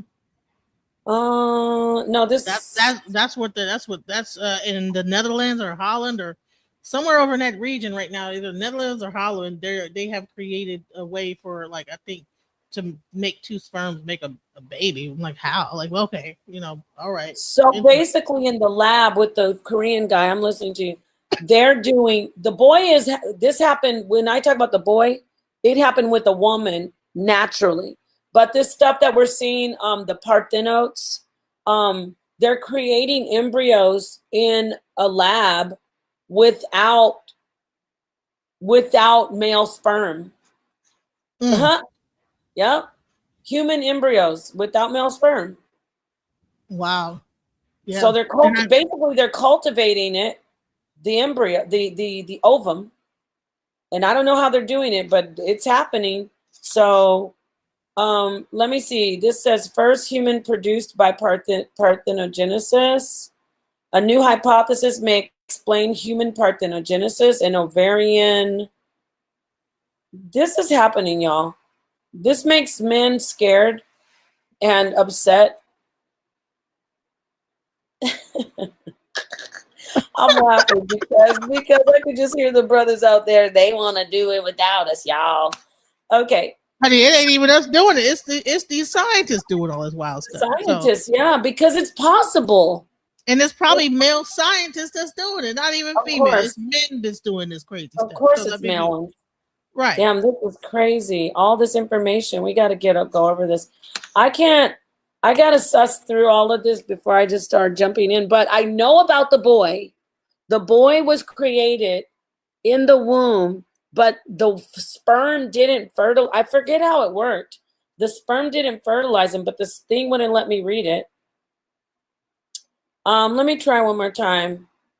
Human boy in 1985. And when you say this to people, they laugh because you know, they didn't think stuff like this was possible. The boy whose blood had no father. I tried to look at that one. A boy whose body is derived in part from an unfertilized ovum. Yeah. That's crazy, right? But it's an envelope, so no soul. Yeah, I would think that thing does not have it. Whatever that is not soulless. He was British, by the way. What kind of crazy being is that going to be? Like, what kind of like what? Okay, never. Boy, who said soul? Did you say soulless? Like, I mean, how is if they're created in like a test tube without no like what? Well, like, he was the boy I'm talking about was just a lady. They tested his blood. She was just a regular. No, I'm talking about these things that they're creating, sperm on sperm, you know, whatever they're doing in this lab and trying to. Yeah. That's the thing that's gonna have. Like, what is that gonna be? Like, what kind of a person would that end up being? I know, right? Parthenogenesis. Right. I don't know. Maybe just a cool person. I mean, in a lab, though, I don't know. If it wasn't a human, maybe it might have some passed down genetic from the human being into it that's created. You know, maybe some of that passes on. But right, they're gonna do that in an incubator and then grow that child from. I don't know what that's going to end up being, but let's go into like this from the waters, from the depths of the deep and the darkness of the waters. You know what I'm saying? It was like, it wasn't just a male or female, it was a boat. It was combined, just like you think of amoeba or whatever, like kind of a weird, you know, like thing, energy that it has. Go ahead. Wait, pause it. But no, it's still the concept of it being female, meaning it was the first and it reproduced itself. That's what I mean about it's the feminine, because it brought forth life, just like the female species can bring forth life with the fertilization of the sperm. But before we had that, like you said, we were androgynous, or we were like a dual type of male female. So let me read this real quick, okay? Just let me get this out. Let me read it. The British boy parthenogenesis refers to a landmark 1995 medical case where scientists discovered a British boy with a rare condition called parthenogenetic chimeras. Parthenogenetic chimeras, because a developing egg cell started to divide on its own without sperm. What? Before an ordinary fertilization had ever occurred. About half of the boy's body possessed only maternal DNA. The mechanism, in an incredibly rare occurrence, the boy's mother, so this didn't happen in a lab, this happened naturally. The boy's mother had an egg that began the process of parthenogenesis, self-dividing without sperm. This typically halts development and results in an ovarian tumor. We've heard about those, how they have teeth. Yeah. Yes. So in this case, however, the egg was subsequently fertilized by a normal sperm, but it was already in the process of being, you know, separating and turning into a human. So it was subsequently fertilized by a normal sperm, and the two sets of cells merged into a single viable fetus. The result, the boy was a chimera, meaning he had two genetically distinct cell lines. While his body grew properly, blood tests were pivotal in uncovering that a large portion of his blood cells lacked any trace of paternal DNA. Scientific significance is that this was the closest documented occurrence of a human virgin birth or partial virgin conception. It provided researchers with vital insights into the limits of human embryonic growth and how our bodies require a mix of both mother's and father's genes for full development. That's what they're adding. They're saying for that thing to fully develop, it needed to be fertilized. But we can't deny that it started to develop on its own, which happens to women all the time. It was, the cells were separating, and then it got a shot of the dad. So part of that boy is all maternal line without any paternal DNA. How fascinating. Now, the last part of this says, beyond this natural anomaly, British scientists have explored parthenogenesis in a laboratory. So see, they're doing it in the lab now. For instance, researchers at the Roslin Institute in Edinburgh, where Dolly the sheep was cloned, generated significant scientific headlines in 2005 when they successfully stimulated human eggs to divide without sperm in order to study the stem cells without the intention of creating a viable baby. They're lying. That was a lie. Because now we know that they're making humans in the lab without human sperm. What are we talking about here? People that want to say, well, you can't do it without the lab. That's not true. If the cell was already dividing and becoming a viable fetus, usually it will die. Usually you'll have a tumor with teeth and hair and fingernails in your womb. But they say, oh, it didn't really develop into a viable human, because the way our bodies have evolved to need to have the fertilization of the male sperm. But before we evolved, we had the ability to create human beings in ourselves before we started doing intercourse. We didn't need to have sexual intercourse as a species.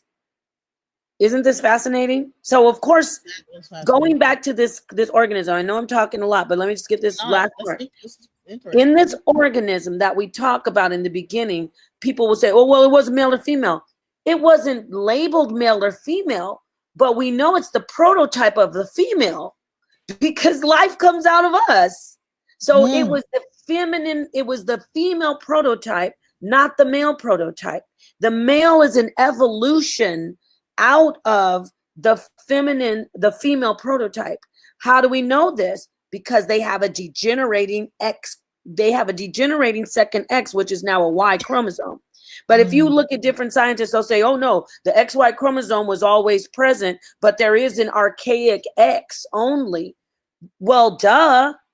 If we see that the Y is basically degenerating because it was once an X, we can deduce that the male is still evolving. Get it? He's evolving into what? What is the male evolving into? I don't know. Lord knows what they're evolving into. But that is what's going on. We were all started out as asexual, and then we were dual. Then we were androgynous, meaning we were within dual sexual, like hermaphrodites, which isn't appropriate anymore. People don't use that word, I know. But transsexual, not transex, intersex. We were all, first we were asexual, meaning we were just this organism that was just reproducing itself through parthenogenesis, right? Then it evolved into an intersex, which we have these people today, which they're called, they have male and female organs. We evolved into intersex, and we could still reproduce self, but because the reason we needed to be intersex, everyone, is because for genetic mutations, there were too many genetic defects. If you just keep on reproducing yourself, you're not gonna breed, so to speak, breed out genetic defects. You get it? So as a species for survival, we became intersex so we can have more variety to choose from. Like we can go outside of ourselves and blend our gene pool to breed out and have a better chance of survival. That's the only reason we started to be doing sex and reproduction as an organism. That's it. Because we wanted to breed out. Is that now that the X is going away, the Y is going away, what does that actually mean? Like, does that mean we're going back to The X. So they're gonna be without a Y. Then what is that? What's that mean? This is gonna be X. I don't know, but I do know that what's going on. I do know that we're still going to have males, but even let me say this: there's not just X, Y, and XX chromosomes. We have individuals who have XXY. We have individuals who have different, like triple X. I think there's a Z chromosome now. It's wild. I thought that when it has that WXXY, that's where you get the Down syndrome aspect. No. These are sex chromosomes, right? These aren't. But I thought that is what happens with Down syndrome, is that they have an additional. I mean, an extra chromosome, but I don't think it's sex chromosomes, is it? I don't know. I gotta look. Let me see. But, well, Down syndrome would be an extra chromosome, but I don't think it's necessarily. I don't know. I'm just gonna say that I've seen when I was doing research on this. Let me look at this for you. Let me look it up. Are there? Okay. Oh, okay. Chromosome 21. And how many? There's different ones. Okay, so yes, there's XXX chromosomes, also known as triple X syndrome or trisomy X. It is a genetic variation that affects approximately 1 in 1,000 females. Instead of typical 2 X chromosomes, these individuals have 3. That's not Down syndrome, though. Okay. I think they can't reproduce, though. I think Down syndrome is a different type. It's not a sex chromosome. I'm not sure. I mean, I should be because I knew about it before. No. Down syndrome, did you look it up? It says chromosome 21. I'm not sure what that chromosome is. That's not a sex chromosome. So what is it if the Y just completely goes away, then there's gonna be people with just only X chromosome? Like, hold on. Are there people with only one X chromosome? There's different ones. So it's called Turner syndrome. It's called Turner syndrome, and it's missing all a part of the second sex chromosome. Okay, so Jacob's syndrome is XY. As a biological female, but the missing genetic material frequently causes short stature, ovarian failure, and infertility. So what they're going to end up being is an infertile female. That's crazy. Yeah, they're infertile. They can't reproduce. Jacob's syndrome, XYY syndrome, is also trisomy XYY with an extra copy of sex chromosomes Y, is also a rare sex chromosome defect. So there's different ones, but this isn't. It all equals infertility. So that's interesting. So it's almost like whatever we're doing in this society is actually causing the Y chromosome to disintegrate and basically make women infertility. So they're getting away with, so whatever nature is doing, or whatever society is doing, whatever all this crazy stuff is that's causing the X to go away, it's basically going to stop reproduction altogether, unless we go back into I don't know about that Genesis as a whole. Giving us a grim prognosis here, ma'am. Oh my God. Well, maybe that's what they saw in Project Looking Glass. I don't know, but anyway, pretty interesting. Fertility, and eventually, like, people just stop procreating altogether. That's crazy, but that is very grim. That's very, but anyway, but we still arguing over. Yeah, I got it. Okay, so real quick though, I just want to say chromosome 21 is the smallest human autosome, spanning about 48 million base pairs and containing 200 to 300 genes. It represents about 1.5% to 2% of the total human DNA. While most people inherit one copy of this chromosome from each parent, having 3 copies that causes Down syndrome. So no, that's not a sex chromosome. That's just, but that is a good to know. So we put that out there, but not to be confused with the sex chromosome. So there's not just the XX. We got all this other stuff going on, but those are defects. Yeah. So back to you, what you said. That's a good question. Science is asking the same question. What's going to happen to the Y chromosome, which was originally an X chromosome, y'all? You don't have to believe me. Go do your research. It degenerated into the Y. It's been stabilized for of course millions of years, right? And I mean, I'm not going to say millions. Should we say millions? I'll say how long? I gotta It could get be that. millions because how old is the oldest female fossil? Because I didn't see a male fossil next to the female that Lucy and all the different Right. female fossils that they're finding. What's the oldest male fossil? I don't. Well, they do have that one. You know, the original Morocco or male. whatever. That's like hundreds of thousands of years old, though. I don't think it's millions. I think the female is older. What's it called? The first father or something like that. Hold on. Only. Hold on.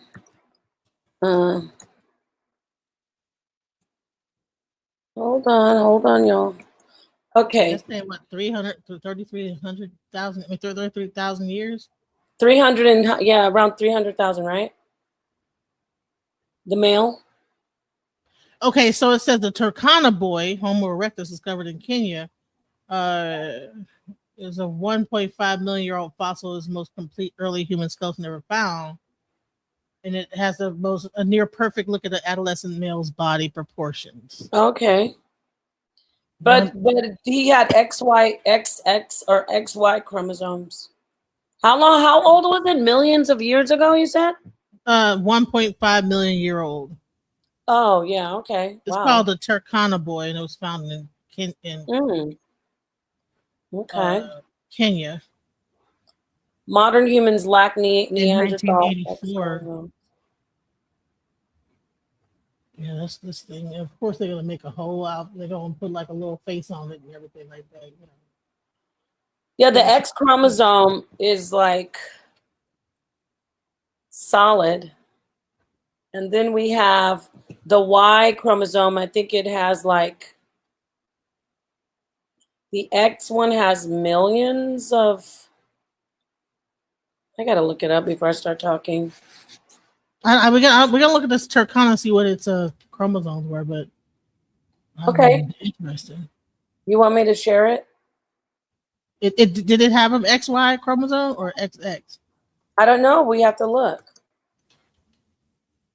This is right? crazy though. When you think about it, that whole I think it wasn't exactly XX, but it was a type of X. You get what I'm saying?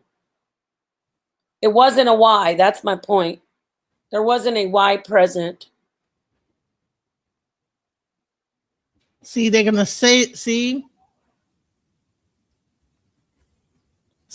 they do like weird stuff like this. See, this is how it gets weird. See, watch what they say here. They're gonna say, so I said, did the Turkana boy have XX or XY, right? So it had XY chromosomes, right?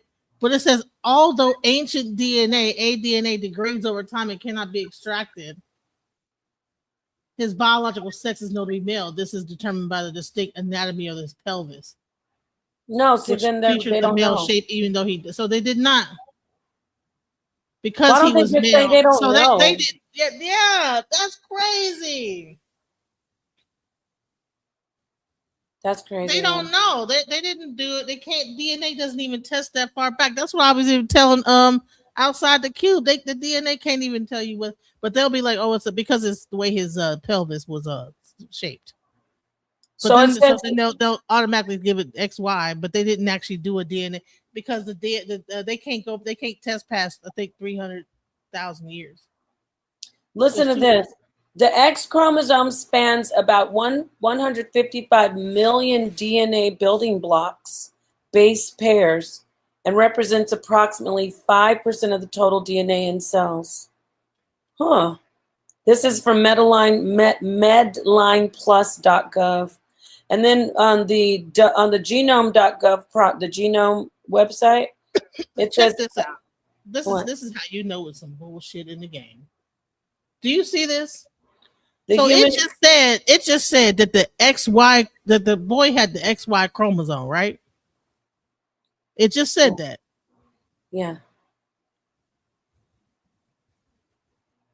Okay, go on. But they can't. All right. The modern distinct version of a human Y chromosome traces its origin to a single male ancestor who lived 300,000 years ago. Yeah. What?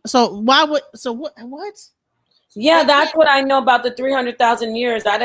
How could it be 150 to 200 million years? I mean, they just feel like they're just making up stuff. Yeah, so basically, they don't. That's what I was saying. There was no Y chromosome. I'd say about 200 million years ago, it wasn't a Y chromosome. It was different. It was like a type of X only, or like an X chromosome, the second one. This sounds like word salad. Oh, somebody's asking if they can join. I didn't even see that. Yeah, Damn. I'm sorry. We didn't got. Listen, we done went down a rabbit hole. What the hell? We did. Like, it's like, what?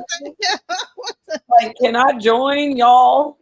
Yeah, you can hit the panel. We a rabbit hole. We done went down a whole rabbit hole. Go yeah, ahead, but make sure you turn on your camera. On yours thing, because it's not. He's in your chat. Okay, y'all. I have about 19% more battery on my laptop, and so we're gonna be. It's 2 hours and 26 minutes. This is good though. Dang, we should have done this earlier because I want. Let's do a show on this tomorrow, Lord willing. Because this is crazy when you think about it. Because we gotta find out about this X and this Y. Right, it started off about the oracles, and now it's turned into the we're finding out about. Look, men, we're gonna find out that you guys are just basically women with Y chromosomes. I'm just kidding, brothers. I'm just kidding, my friends. You know, some men they are women. That's all. Listen, all they are is a woman with an extended clitoris. So I'm just joking. Stop. No, they're men. They're special evolved. They're an evolution of us. When we talk about chromosomally, they are evolved. They say the Y is degenerating in scientific language, but really, I'd like to think that it's just an evolution. Evolving from the X into the Y, and who knows what will be in another. I'm going to say 1,000 years. He said we are going back to Genesis. We're going back. It went completely full. I like that deal. Going back to Genesis. Okay, Jav, make sure. Can you turn your? Yep. Okay. This is. I know this brother right here. What's going on? We done went down a rabbit hole of all hell to hell. No, I think this is great. I think we need to do more. What do you want to add, John Boy? Yeah, you got it. I changed my name from John Doe to my nickname. I get a lot of flack for John Doe. Yeah. Oh, well, I love John Doe, but I want to say Jab. Yeah, but sorry, I'm walking right now, so it might go in and out of light. That's great. Man, I just have just like maybe 2 comments and maybe 1 question was probably gonna throw you for a loop. Okay. So my comment is I agree with damn near everything y'all ladies said. One of my comments is, well, if you look at the male testes actually looks like the women's egg. It's just our egg is just protruding from the body. It's on the outside, so to say, and the lady's zone is internal, right? Right. Actually, you talk about the actual testicles. Yes, man. Like an egg with a bunch. He's talking about the ovaries. Yeah, the ovaries. There you go. Yeah. I know it looks just like a male testy. That's what it is, though. That's actually what it is. Yeah. Yes, exactly. So I just said that to say that male and females, we damn near the same. Like you said, our reproductive organs are exactly the same, but our one is just protruding, coming out, and y'all new ones are internal. That's exactly right, and that's amazing because you're like an evolution of what? Why do I say an evolution? Because did you hear us talk about the huevo dulce, the children that start out? Yes, the children. Yes. Yeah. Yes, ma'am. And then they they so-called turn into males at age 12 in puberty. So it's amazing. So are transgenders actually like another evolution of? That's my. Ooh, man, that leads to my question. Oh, I got it. So check this out, right? Now, Mr. Napar, you just mentioned something about intersex, right? And yes, babies developing without sperm, right? Right.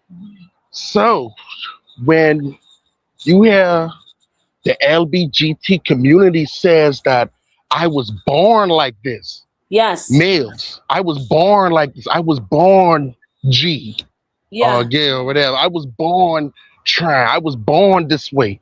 Uh-huh. Now, isn't that, you don't think that that's a way that kind of bleeds into what you were saying about, I don't want to say, because yes, they came here by, sperm and the egg. I understand that, but Right. just the state of mind and the, something within them, Right. however they feel, emotions and all that. Could it be possible that they were born with more feminine, with a more of a feminine emotion, more of a feminine mind state, and like, yo, I'm a girl, but even though I was born as a guy. Yes. You That know, that you the get answer is you see yes. how I'm trying to I think they blend did it all in, like they There are did some Indian. brain scans that actually said that their brains are a little bit got like different something going on. right. Yeah, Uh-huh.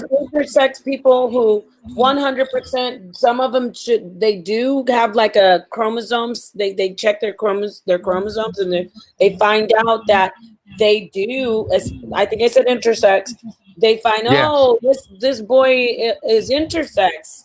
Oh, this girl is intersex. And that may, I don't know the percentage of the cases where they figure out, oh, this is why you are leaning toward wanting to be a girl. Some of Right. them legitimately are female biologically and You male. know. So So that's so very interesting. so are they? So my part B of my question is: are people who are like this, are they really wrong when they said that I was born like this? I So was some of born. them, I knew. You get what I'm saying, Mr. Parr? Like maybe he actually is something in him, in his body that really believes, in his mind, his emotions or whatever, actually believe, yo, I'm gay, I'm G, I'm gay, well, look at this. Remember, we just talked about the XXY and the XYY. Right, So, right. so that could be, even though it's considered a defect, they have issues where, okay, what is this person? Is this XXY a woman, or is it an XXY that's a girl? And some intersex people, they just have the chromosomes that are not typical. So I don't know if it's what percentage, if it's a small or large percentage of them, but some of them legitimately are Yeah. having, dual sex. So so the answer is, if it's fitting them biologically, if they're intersex, and if whatever, if they have chromosomes that are not that basically they're an anomaly, they are legitimate to say I was born this way. But again, that's not all of them. However, No, no, no. there is a group of people who are biologically both sexes, Yes, yes, ma'am. Yes, ma'am. So Interesting, that, right? But you yeah. know what's so interesting is that in the Middle East, right? They have a whole. I think they acknowledge that like more heavily in that area, and that's why they're the ones that do the surgery more. Okay, I got to talk to you about that. That's because they are Wow. they are rife with child abuse. They have Right. a group of boys in Afghanistan and in Iran, where they call them the Bache Bazi. They're little boys that they sleep Uh-huh. with and make them act feminine because they don't want to so-called defile the women. And that is what they're doing in the Middle East, which is ridiculous and That's sad and mm-hmm. disgusting. So yes, That's in the true. Middle East they do. They're very ironically very liberal with the homosexuality and the P3DOs and the sex change stuff. But there's a reason they say, well, we'd rather just sleep with a little boy who's similar looking and hasn't turned into hasn't had the testosterone in puberty, Mm-hmm. so he's got that feminine vibe. But they're doing high level P3DO over there. Isn't that disgusting? So yes, That's you're right about crazy. that. Oh my god, it's terrible. That's it. Mm-mm-mm. They have a name for the boys. Bache-bozi means boys, children, little boys or little kids for play. That is what Oh it wow. means. Bache-bozi. It is definitely sick over there. Yes, the Bache-bozi. Boys that we play with, children that we play with. And you know what, Mr. Pa, and then got the nerve to come over here to America and look at us like we crazy. Right. Right. And that's what it gets back into this patriarchal conversation. We said women robbed and silenced by patriarchy is the title. Well, you know, in Greece, that was a status thing for men to have little boys. They called it pederasty to sugarcoat it. They called it boy love, pederasty. And of course, we called them P3DOs, but pederasty, it was a status thing for, and you talked about it with me, Genesis, how in Africa, parts of Africa, right? They have, the man can have like a little boy lover and be married, right? In some countries. I'm not sure a little boy, but it could be a male lover. Okay, male lover, yeah. Well, in Greece, they had very young boys, like 13, 11. Oh, who was it? Oh my gosh, Nero. Oh my goodness, the story, it's horrible. I believe it's Nero, one of the emperors of Rome. His wife died and he saw a little boy come in, a teenager, and the boy looked just like his wife, so he made the boy, he made the boy be with him, and they modeled him like his wife and kept him as his, and just, isn't that sick? I gotta find out that story. This is a nightmare. The boy was basically, can you guys hear me? I can't hear you guys. Oh wait. Yeah, I can hear you. Hold on. Into his deceased wife. Hold on, I'm gonna read it to you right now. It's wild. Okay.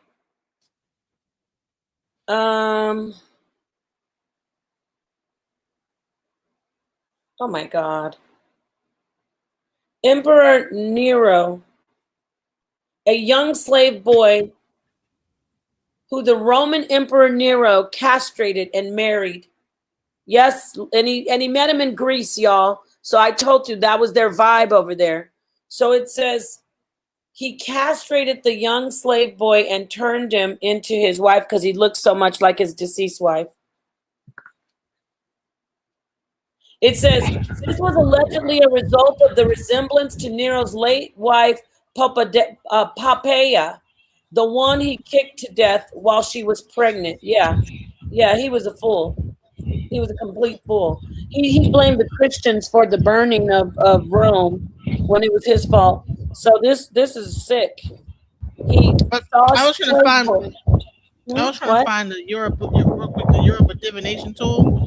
So if you were ever I can't find it online, but I'm gonna look for the picture, like probably to bring it up tomorrow. But if you were ever considered to do something like to a child in Yoruba, they had this form of divination that they would like to see, okay, did this person, are they guilty, are they not guilty? And then when they would use this divination, and if the person was found guilty, it had like these sharp points on it, and they would stick that through the person's eyes through their skull. And good.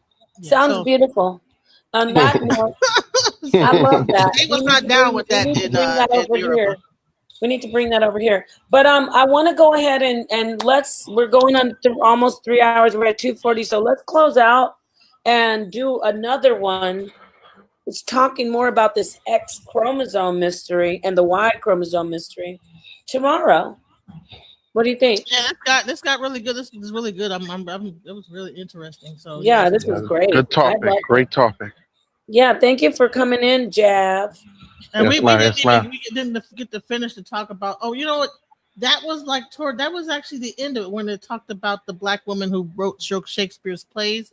So actually, that was toward the end of that. So we really got to the end of that Shakespearean aspect that the women were the ones that wrote that.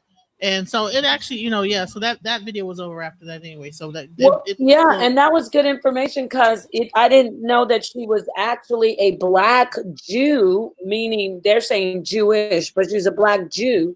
So they say that Shakespeare wrote the Bible through a woman.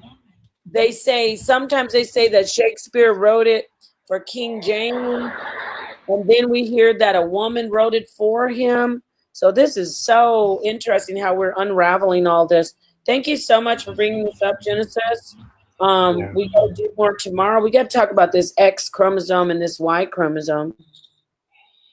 So, Miss Nepal, when you think you're gonna have another discussion about Jesus being the serpent in the garden, I had a question about that because I caught your live early this morning too. Okay, what do you want to Yeah, add? and I want to, and it's just quick. So I kind of took that two ways, right? When you said Jesus is serpent or Yahweh was the serpent, right? Yeah. So I think Sarnetta might have asked this question. So is Jesus good or is he negative? Because I mean, and if so, the serpent was good. Yes, Jesus is very good. but how was he good if he tempted Eve to eat the fruit? But he didn't tempt Eve. It says that the fruit of the tree of knowledge of good and evil, he set her free. He said, no, you won't die. What will happen is you will know good from evil, being gods like the gods who are ruling you. So really, he said, they just don't want you to be gods. So he set her free. Sorry, go ahead, sis. No, go ahead. So why would Jesus say something like that if his father told them not to eat the fruit? But the Elohim was not his. It wasn't the Father. It's called the Elohim. They're a council of Creator God, and basically, I just barely saved my battery from dying. Ooh. Yeah, man, we got to catch up on that later, man. That's a discussion for another day.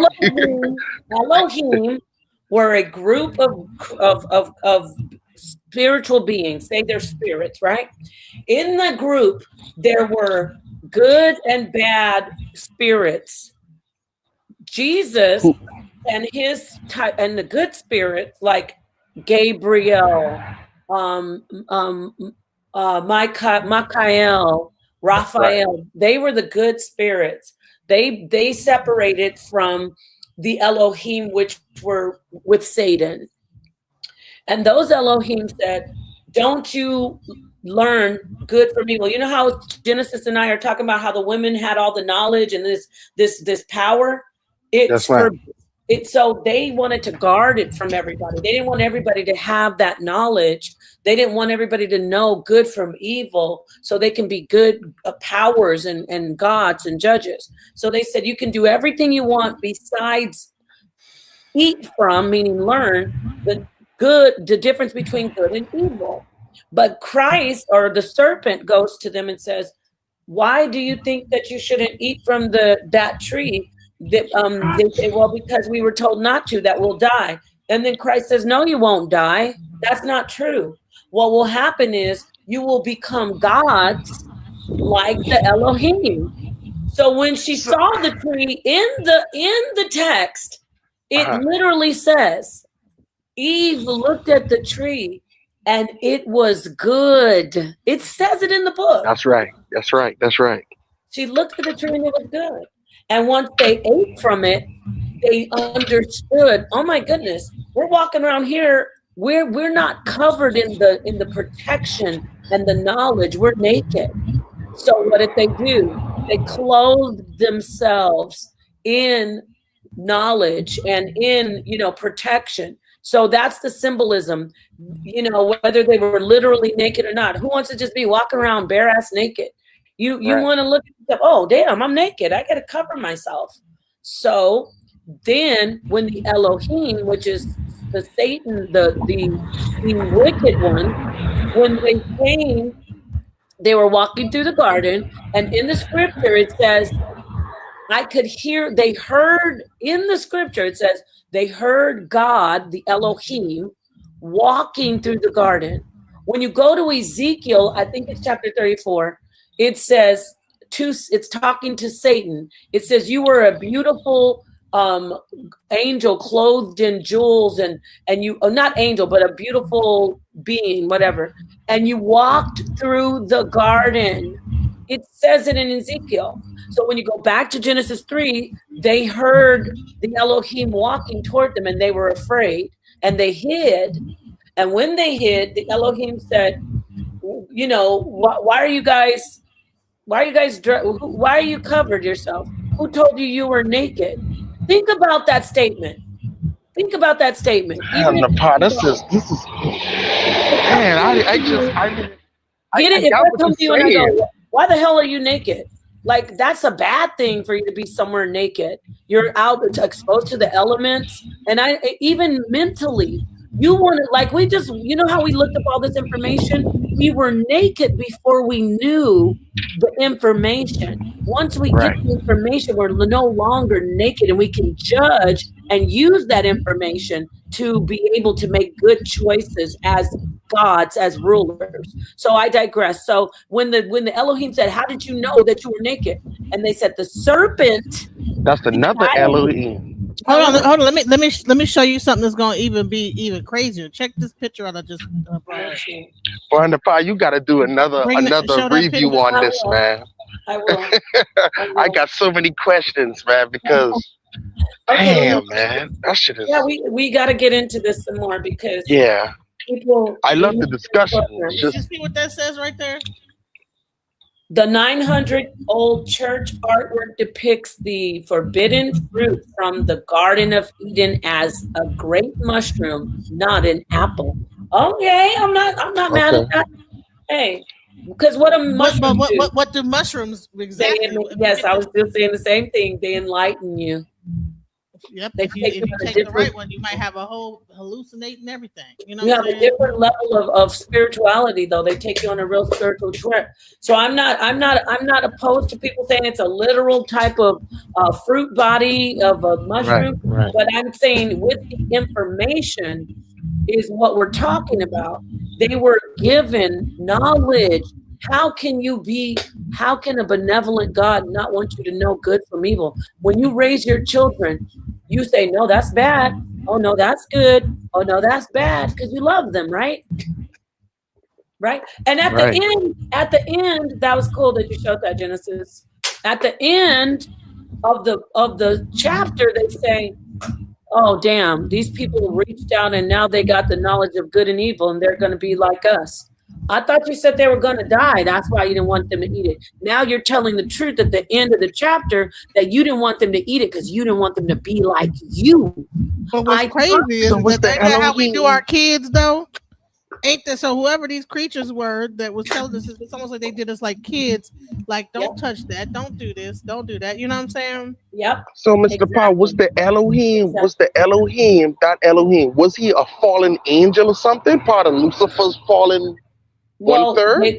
First off, the word Lucifer, they're all shining beings. That is what if you look at, I'm going to say the late Dr. Michael Heiser, he was a devout Christian. He did not say Jesus was a serpent in the garden, though, but he teaches that the Elohim were a group of divine beings. Right. They were all shining beings, but some of them were evil. And you hear about that all the time, like some broke away and some were good. In the book of Enoch, you hear about the watchers that fell away, that didn't want to serve mankind in the ancient writings.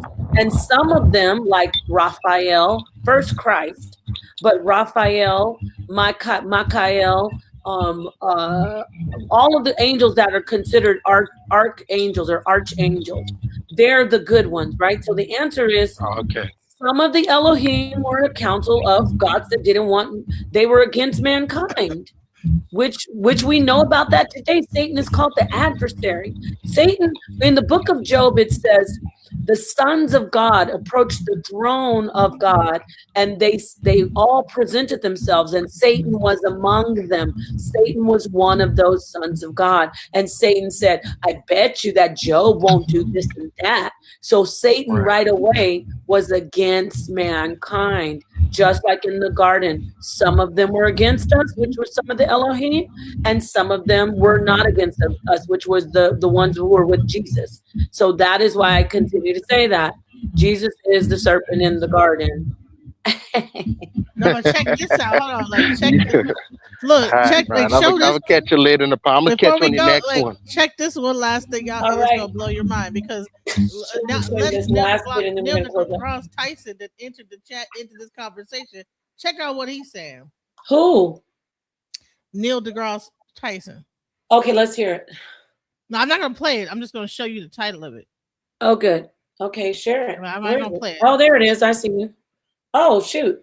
Oh, Neil deGrasse Tyson was on the show. I like that show. The Daily. Yeah, the I'm about to Diary of watch it because I'm like, what is he about to say, bro? Neil What the heck? deGrasse Tyson. The whistleblowers were right about. I love Neil deGrasse Tyson. Yeah, he said that they're right about the aliens, about the Oh, so they got him. Oh wow! Because remember, watched Neil that. didn't. Remember, Neil wasn't. He was on the fence. We got him. He's here with us, Neil. I'm giving you a big virtual hug, brother. Welcome home. He believes in the aliens being real now. Good job. I'm so happy because for all you. this Neil. is seeming like some alien, like these Elohim seem like they was like some. That's all they are alien, honey. They hit it on the head. That's what they are. Peace, John. Peace, Jeff. That's all they are. All these stories sound like it's some alien civilization that existed that was farming out stuff, and that's what it really is talking about in the. I think not the Gnostic, but at the some of these the extra Bibles it talks about that, and then I mean it's crazy. And then when you go into the Indians and you go into not the Hinduism, all this stuff, all of it sound like we got visited by some creatures. They're still here in the earth. Hell, right we might now. be the aliens. Who knows? Or who knows? But I don't know. No, we're not the aliens, but they're watching us right now. They're with us in the earth. They're listening to us. Some of them are being consulted and given information to these different organizations. But I know for a fact one has been in my family for a long time, and it picked me up out of my bed and carried me and said, there's something I want to show you. Why did I see that same thing happen on the movie Where the Wild Things Are? A book that I read as a child, and it gives me like a creepy memory. That book Where the Wild Things Are by Maurice Sendak, that whole guy, Maurice Sendak, just always gave me like you ever had a childhood memory where it's a cold, bittersweet, kind of like melancholy, but still not, you can't put your finger on the sadness, that kind of memory as a child? Yeah. Yep. Yeah, it's wild. So we got to talk more about this. Man, because there are some things that happened in my childhood because there's so much things that are erased, right? That I think that there's probably some more wild alien stuff happening. I'm not gonna lie, but they say that a lot of us have had these experiences, alien kind of experience, but it gets erased. So, like but it gets taken out of our mind, like that but it's crazy, and I don't say too much because I don't people gonna be like what, but yeah. Well, sometime eventually we have to say, like I told the story before, Israel Rising. So, okay, we were outside. It was a storm. It was around monsoon season because there were tumbleweeds and it was raining and not raining, just drizzling and lightning. And my mom would let us go outside and play when it was, when it was a storm. Don't ask me why, okay? So my cousins, we all lived, my dad, my uncle, we lived on the same block.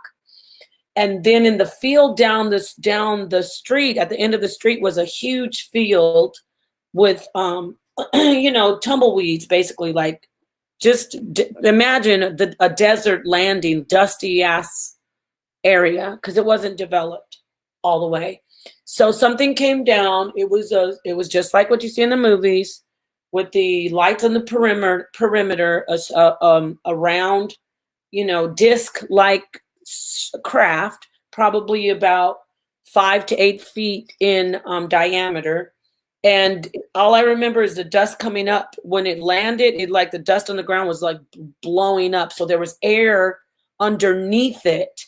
And which probably is for to propel it up. That's what I assume, the air that would push it up. So, you know, for it to take off and be in air to be aerial. So anyway, we run and we're all saying, hey, oh, it's a spaceship. And my uncles get the rifles with my dad and they go down. They say, stay here. Would tell us to stay with our cousins. But of course we didn't. We followed behind our parents. And right before they got to the field where the thing landed, some cars drove up and they like intercepted my parents and my uncles going to the field where that thing landed. And the guys got out and they're like, oh, we're just testing a new aircraft at Luke Air Force Base. Don't worry about this. You know, this is just, and they were like, oh, okay, well, we were like, well, we thought it was an alien ship. And, it, you know, we all went home. So when we get home, because I was just little, I was like 4. So I don't remember if it was the same night or the next day, but it definitely happened after that thing. And this thing was in my room. My sister shared a room with me. She's a little bit older than me. This thing was at the foot of my bed, and it must have been like 7 to 9 feet tall. It was tall, like touching the ceiling, you know, standing in the room. And it was dark, like a dark silhouette almost kind of guy. Like if you would see somebody in the dark, but you just see their shape, it was dark. And my sister started saying, get away from her, because it picked me up out of my bed. And my sister was saying, put her down, mister, and whatever. And then all of a sudden she just went quiet. And she just was like silent. And the thing was carrying me out of the room, down the hallway. And that's when I just blacked out. I just was so terrified from fear. I just blacked out. And when I came to, I remember my ear being up against its chest. And when I came to, I look up and it was still, you couldn't see the face, but it was dark. And around its head, I want to say it was either like braids or, like bandana. I know this sounds funny as hell, but you know, remember Full Force, how they wore those bandanas? Oh, I'm not trying to be funny, but remember Full Force? Yes. Okay, there were some bandanas or something. They never Jerry curl. They never Jerry curl. No, but I think they were either locks or bandanas, like rags hanging off of his head, but it was still dark. It was all dark, but I could see the raggedy bandana hanging down. This is the first time I said bandanas because I started thinking about it. It was either locks or it wasn't like stringy hair or an afro, but it was hanging down like clumps of, like I said, rags or locks. So it was so big, and I had my ear up to the chest of it. And I could hear the steps going boom, boom, boom. On every step it took, it was that heavy. And then when I looked up, I could just see the blank like face, but it was all dark. And it said, really deep. This sounds funny. It's a deep voice like, I want to show you something. Or I think it said, there's something I want to show you. And when I heard that scary ass voice, and it was a big thing carrying me, I went back and passed out again because I was so scared. And then when I came to, I was back in my bed, and my sister, the reason I know it was real is because my sister, after that, whenever she wanted to scare me to do something like, you better come out of that room, mister's going to get you. So she would try, you know, like when you want your sister to come on, hurry up, put your shoes on. I'm going to leave you here and let mister get you. So that thing came, that was the first time it came. And then it comes to my mom sometimes. She calls it like, I was calling it the Bigfoot demon, but my mom calls it like, she says it's like a dark brown Hulk. And it shows up. It's huge. And so a couple times too, when my son was about 4 years old, and it came to me in our home. I was trying to put my son to sleep, and it appeared outside, like I had my door open to the room, and I could see it we had a bar, and it was standing by the bar, and it was, again, big and dark, and it said, when I was trying to put my son to sleep, I was like, go to sleep, go to sleep. And it said, it looked at me and he said, you're not doing it right. Let me show you how to do it.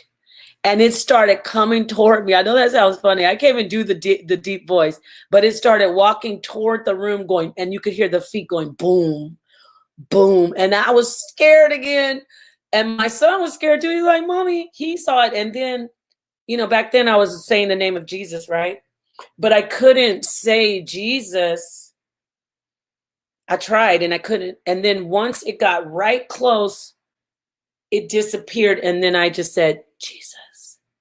So the word, now I know that it's not evil. So it's just crazy. That's the second time it happened. And then, there's a couple other things. With my sister, we watched, we were laughing at stupid ass Ricky Smiley, which he is dumb.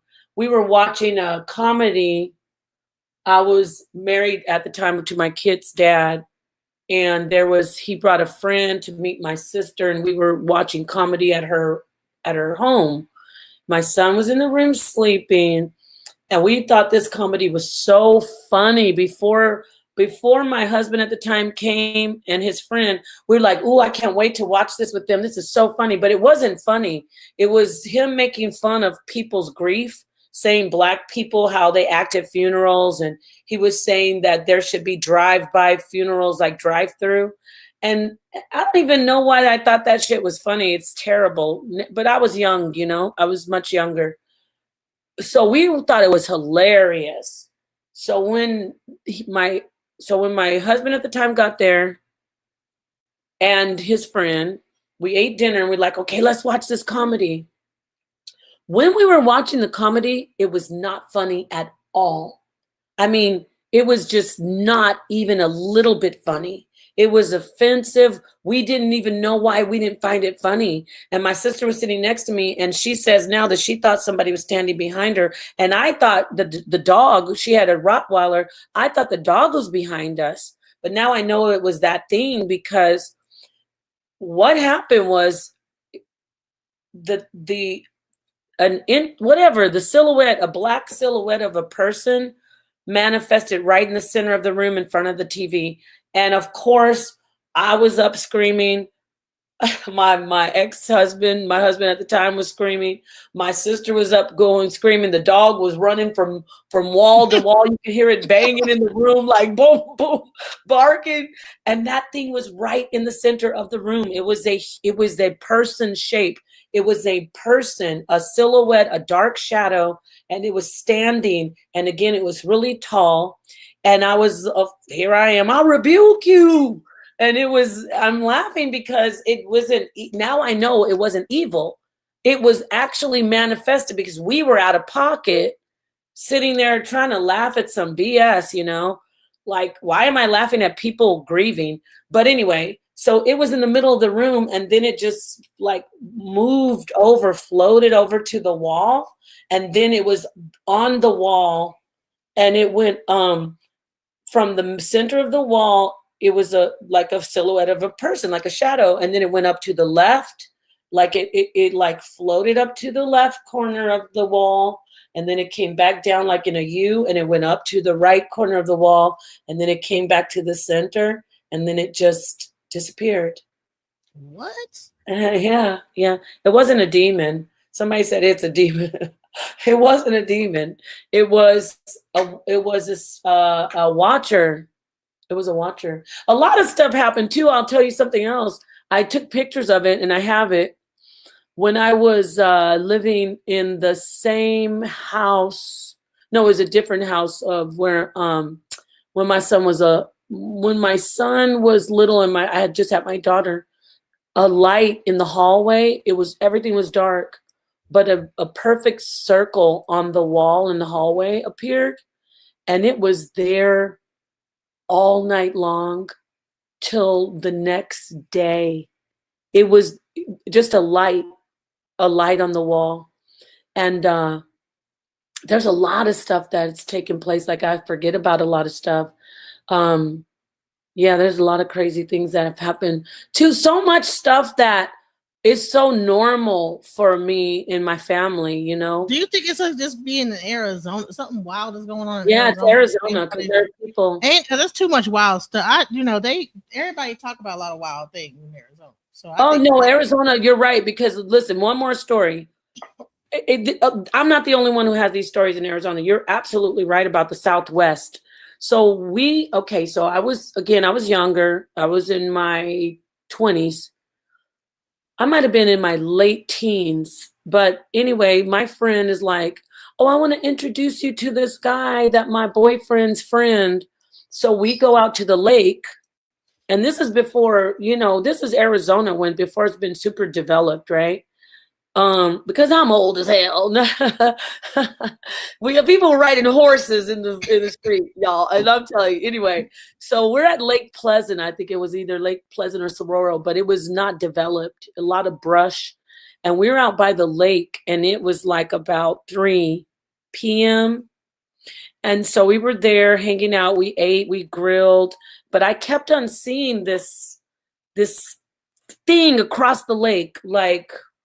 It was probably about, I'm going to say 100 yards, half of a football field, like 150 yards away, but it was across the lake. And there was this dark, imagine like a fire hydrant, but it's black. But there wouldn't be a fire hydrant out by the lake, right? And I was like, what is that? And we kept saying it for hours. I was like, what is that? And it was just black, like I would say, is it a trash can? Did somebody forget their boom box? What is that? And we just kept staring at it. So my friend and her boyfriend leave, and I'm out there with this guy, and he's, the sun starts to go down. It's about now probably, I'm going to say 6-ish, 7-ish, because we were out there all day at the lake, right? So I'm like, I just kept saying, and throughout the time we're there, I'm like, but what is that thing? And we kind of told jokes about it. So this guy has his back to the thing.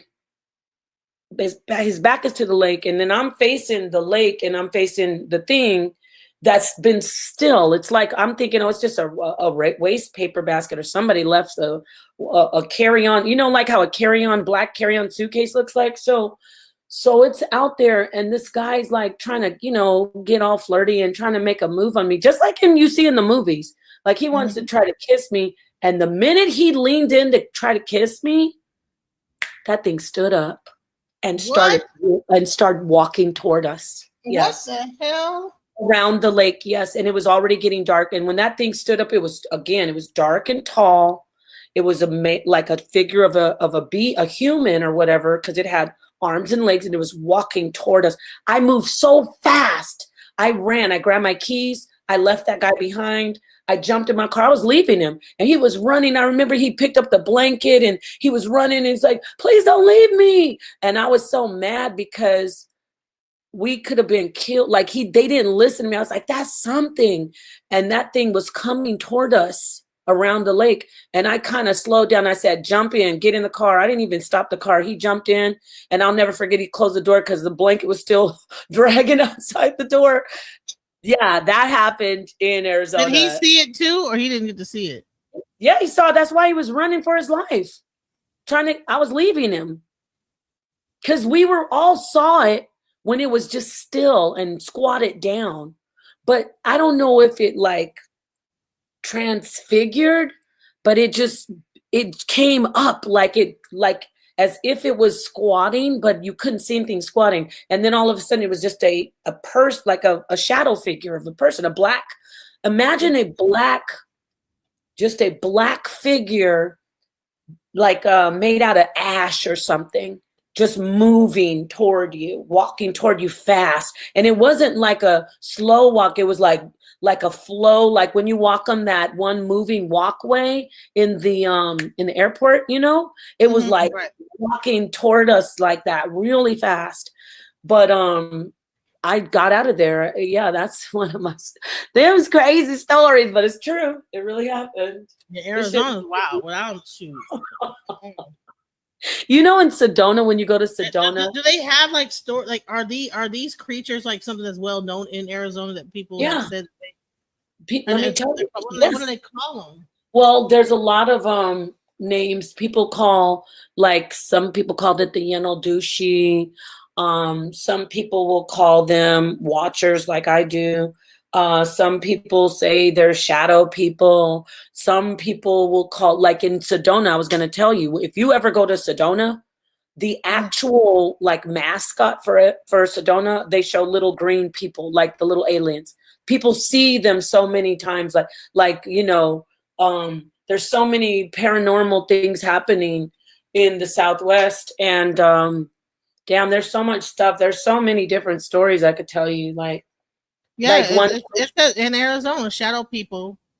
Yeah, describing the dark human-shaped silhouettes that move with intent.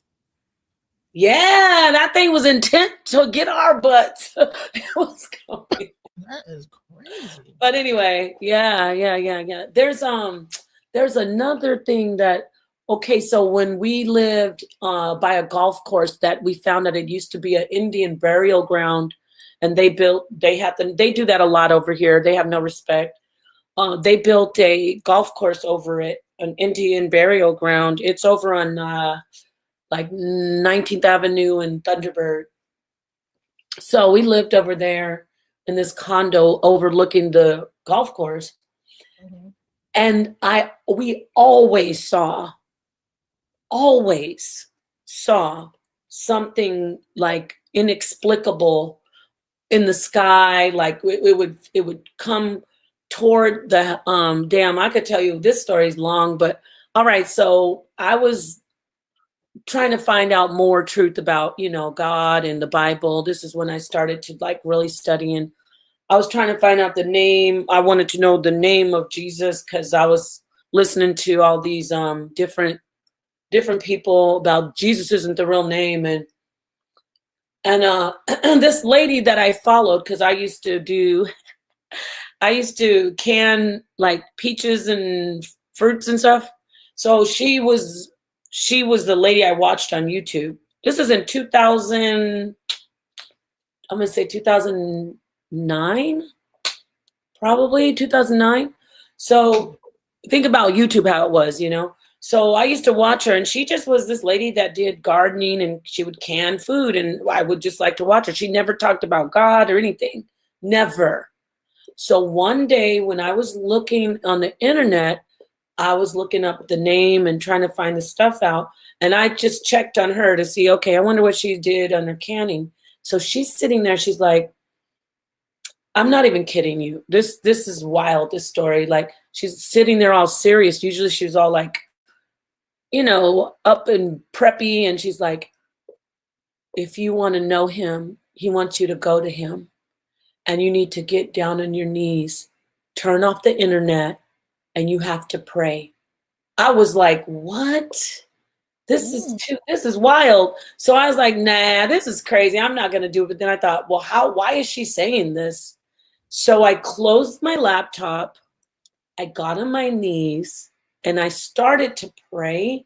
And we had like a panoramic glass wall. It wasn't like, you know, you could see the golf course, like from ceiling to floor was all like glass, you know, the window, it was like a wall, but it was window, you know? So when I opened my eyes and I looked over the golf course, this fireball was coming toward our home, toward the window, toward us. And it was small, but it kept getting closer and bigger and bigger. And it was right there to where I dropped to my knees. And I started screaming at the top of my lungs saying, Jesus, help us. Like, I thought it was the end of the world. It was a ball of fire. And my husband at the time ran in the room. My son came in, and they all like saw it, and we all huddled and like hugged each other like it was the end, you know? And then the fireball just disappeared. That shit's crazy, right? There's a lot of Wow. stories, but that really happened. But it was a huge fireball. And then after that, I kept seeing those fireballs like in the night, but then they would turn into like airplanes. I'm telling this story. Okay, that's enough. That's all. There's a lot of Wow, though. That's It's wild, right? You got to come to Arizona and check it out. Don't take my word for it. Oh, I took Killer Priest to South Mountain. Shout out to Killer Priest and some of his crew. But basically, they were like, we want to see a UFO. We want to see an alien. So I'm like, there's a mountain out here. There's a part of South Mountain that you'll always see something, right? It's not hard to see something, right? So we get there and we just wait. And then, sure enough, this light appears on the side of the mountain. This is like night. This is like 11 p.m. So we went from the studio over to South Mountain, and there's this huge, like if somebody was shining a spotlight on the side of the mountain, and then it shrunk down to like a tiny light, but it was just going up all over the side of the mountain, like it was just going everywhere, and then it turned and they took their phones out to like try to film it, but then it started to shine on us. And I said, we got to go. Cause I was feeling the vibe. Like, I was like, we need to leave because everything isn't going to be, benevolent. You know what I'm saying? Like, right. Yeah. Wait, it says you're putting me on game though. Yeah. So anyway, we'll talk more about that. But there's a lot of stuff. You got to come out here. You said you're going to come, and then we could go. My friend that lived out there for a second, she actually took some pictures of some wild like orbs and stuff like that was out there. Yes. Like a lot of orb pictures. That's what I'm talking about when I say the light. Those are orbs. Yes, exactly. Yeah. Orbs. Yep. 100%. So yeah, it's pretty interesting. So sometimes I'm so used to it. Like I'm more fearful of people than some spiritual stuff. So that's it. Enough of that. Listen, this has been a great live. I encourage you guys to look into the prophetess, the prophetesses. I look forward to tomorrow. We get to go deeper into this XY chromosome thing. I have to go to the doctors at 2 or 2 to 4. I'm not sure when you want to do it, but oh well, let me know. We'll talk. Look, we'll do it for sure though. We can do it this time if we have to. Israel Rising said, I've never seen a UFO, but my mom said she saw a UFO, so I believe you. And Judah, even though I never seen one, but I did see a shadow on a wall move with no physical body to make the shadow. And that's absolutely true. The shadows are real. So I absolutely believe you. And I have it in my song where I says, I think I saw you in a shadow on the wall. Is that you? I see you standing down the hall when you have someone transition. So 100%. You will see stuff. Yeah, so that might be an ancestor of yours, like a grandpa, or like an ancient ancestor. Definitely. Yeah, it is. It will be. It is. They're breaking through from one realm, and think of how much energy they have to use to contact you. So a lot of times, whatever was going on, like, you better not be trying to get my granddaughter. That guy must not have been mean you any good. He was not playing that. He said, what you about to do? Oh, wow. All right. Well, this is great. Much love to you, Dios Mio, and Israel Rising, and everybody else who participated, FS Drathio, and everybody who, if I don't say your name, it's so much love and happiness that you're here. We will do this again. We did some stuff today. So tomorrow, let me know, Genesis. I'm going to go to bed. Me too. Y'all just watch the replay for anybody in the bushes. If you missed some of it, I hope the replay gang. There's a lot of information in this live stream, so shouts out. Yes, shalom. I like shalom. Peace to everybody. Peace to the darkest minds of the light and to the alchemizers of the alchemizing energy. I said alchemizers. The alchemists. Oh, the alchemists of the alchemizing energy. Yes. Because we are all doing our best to know what is truth. We want to get beneath the surface, right, Genesis? We don't want to just stay on the surface. We want to dig deep. Right. All right. Peace, everybody. Go to bed. Everybody go to bed. Okay, I'm ending the stream. Peace, everybody. Peace and love to you. Thanks for staying with us. All right. Dive deep.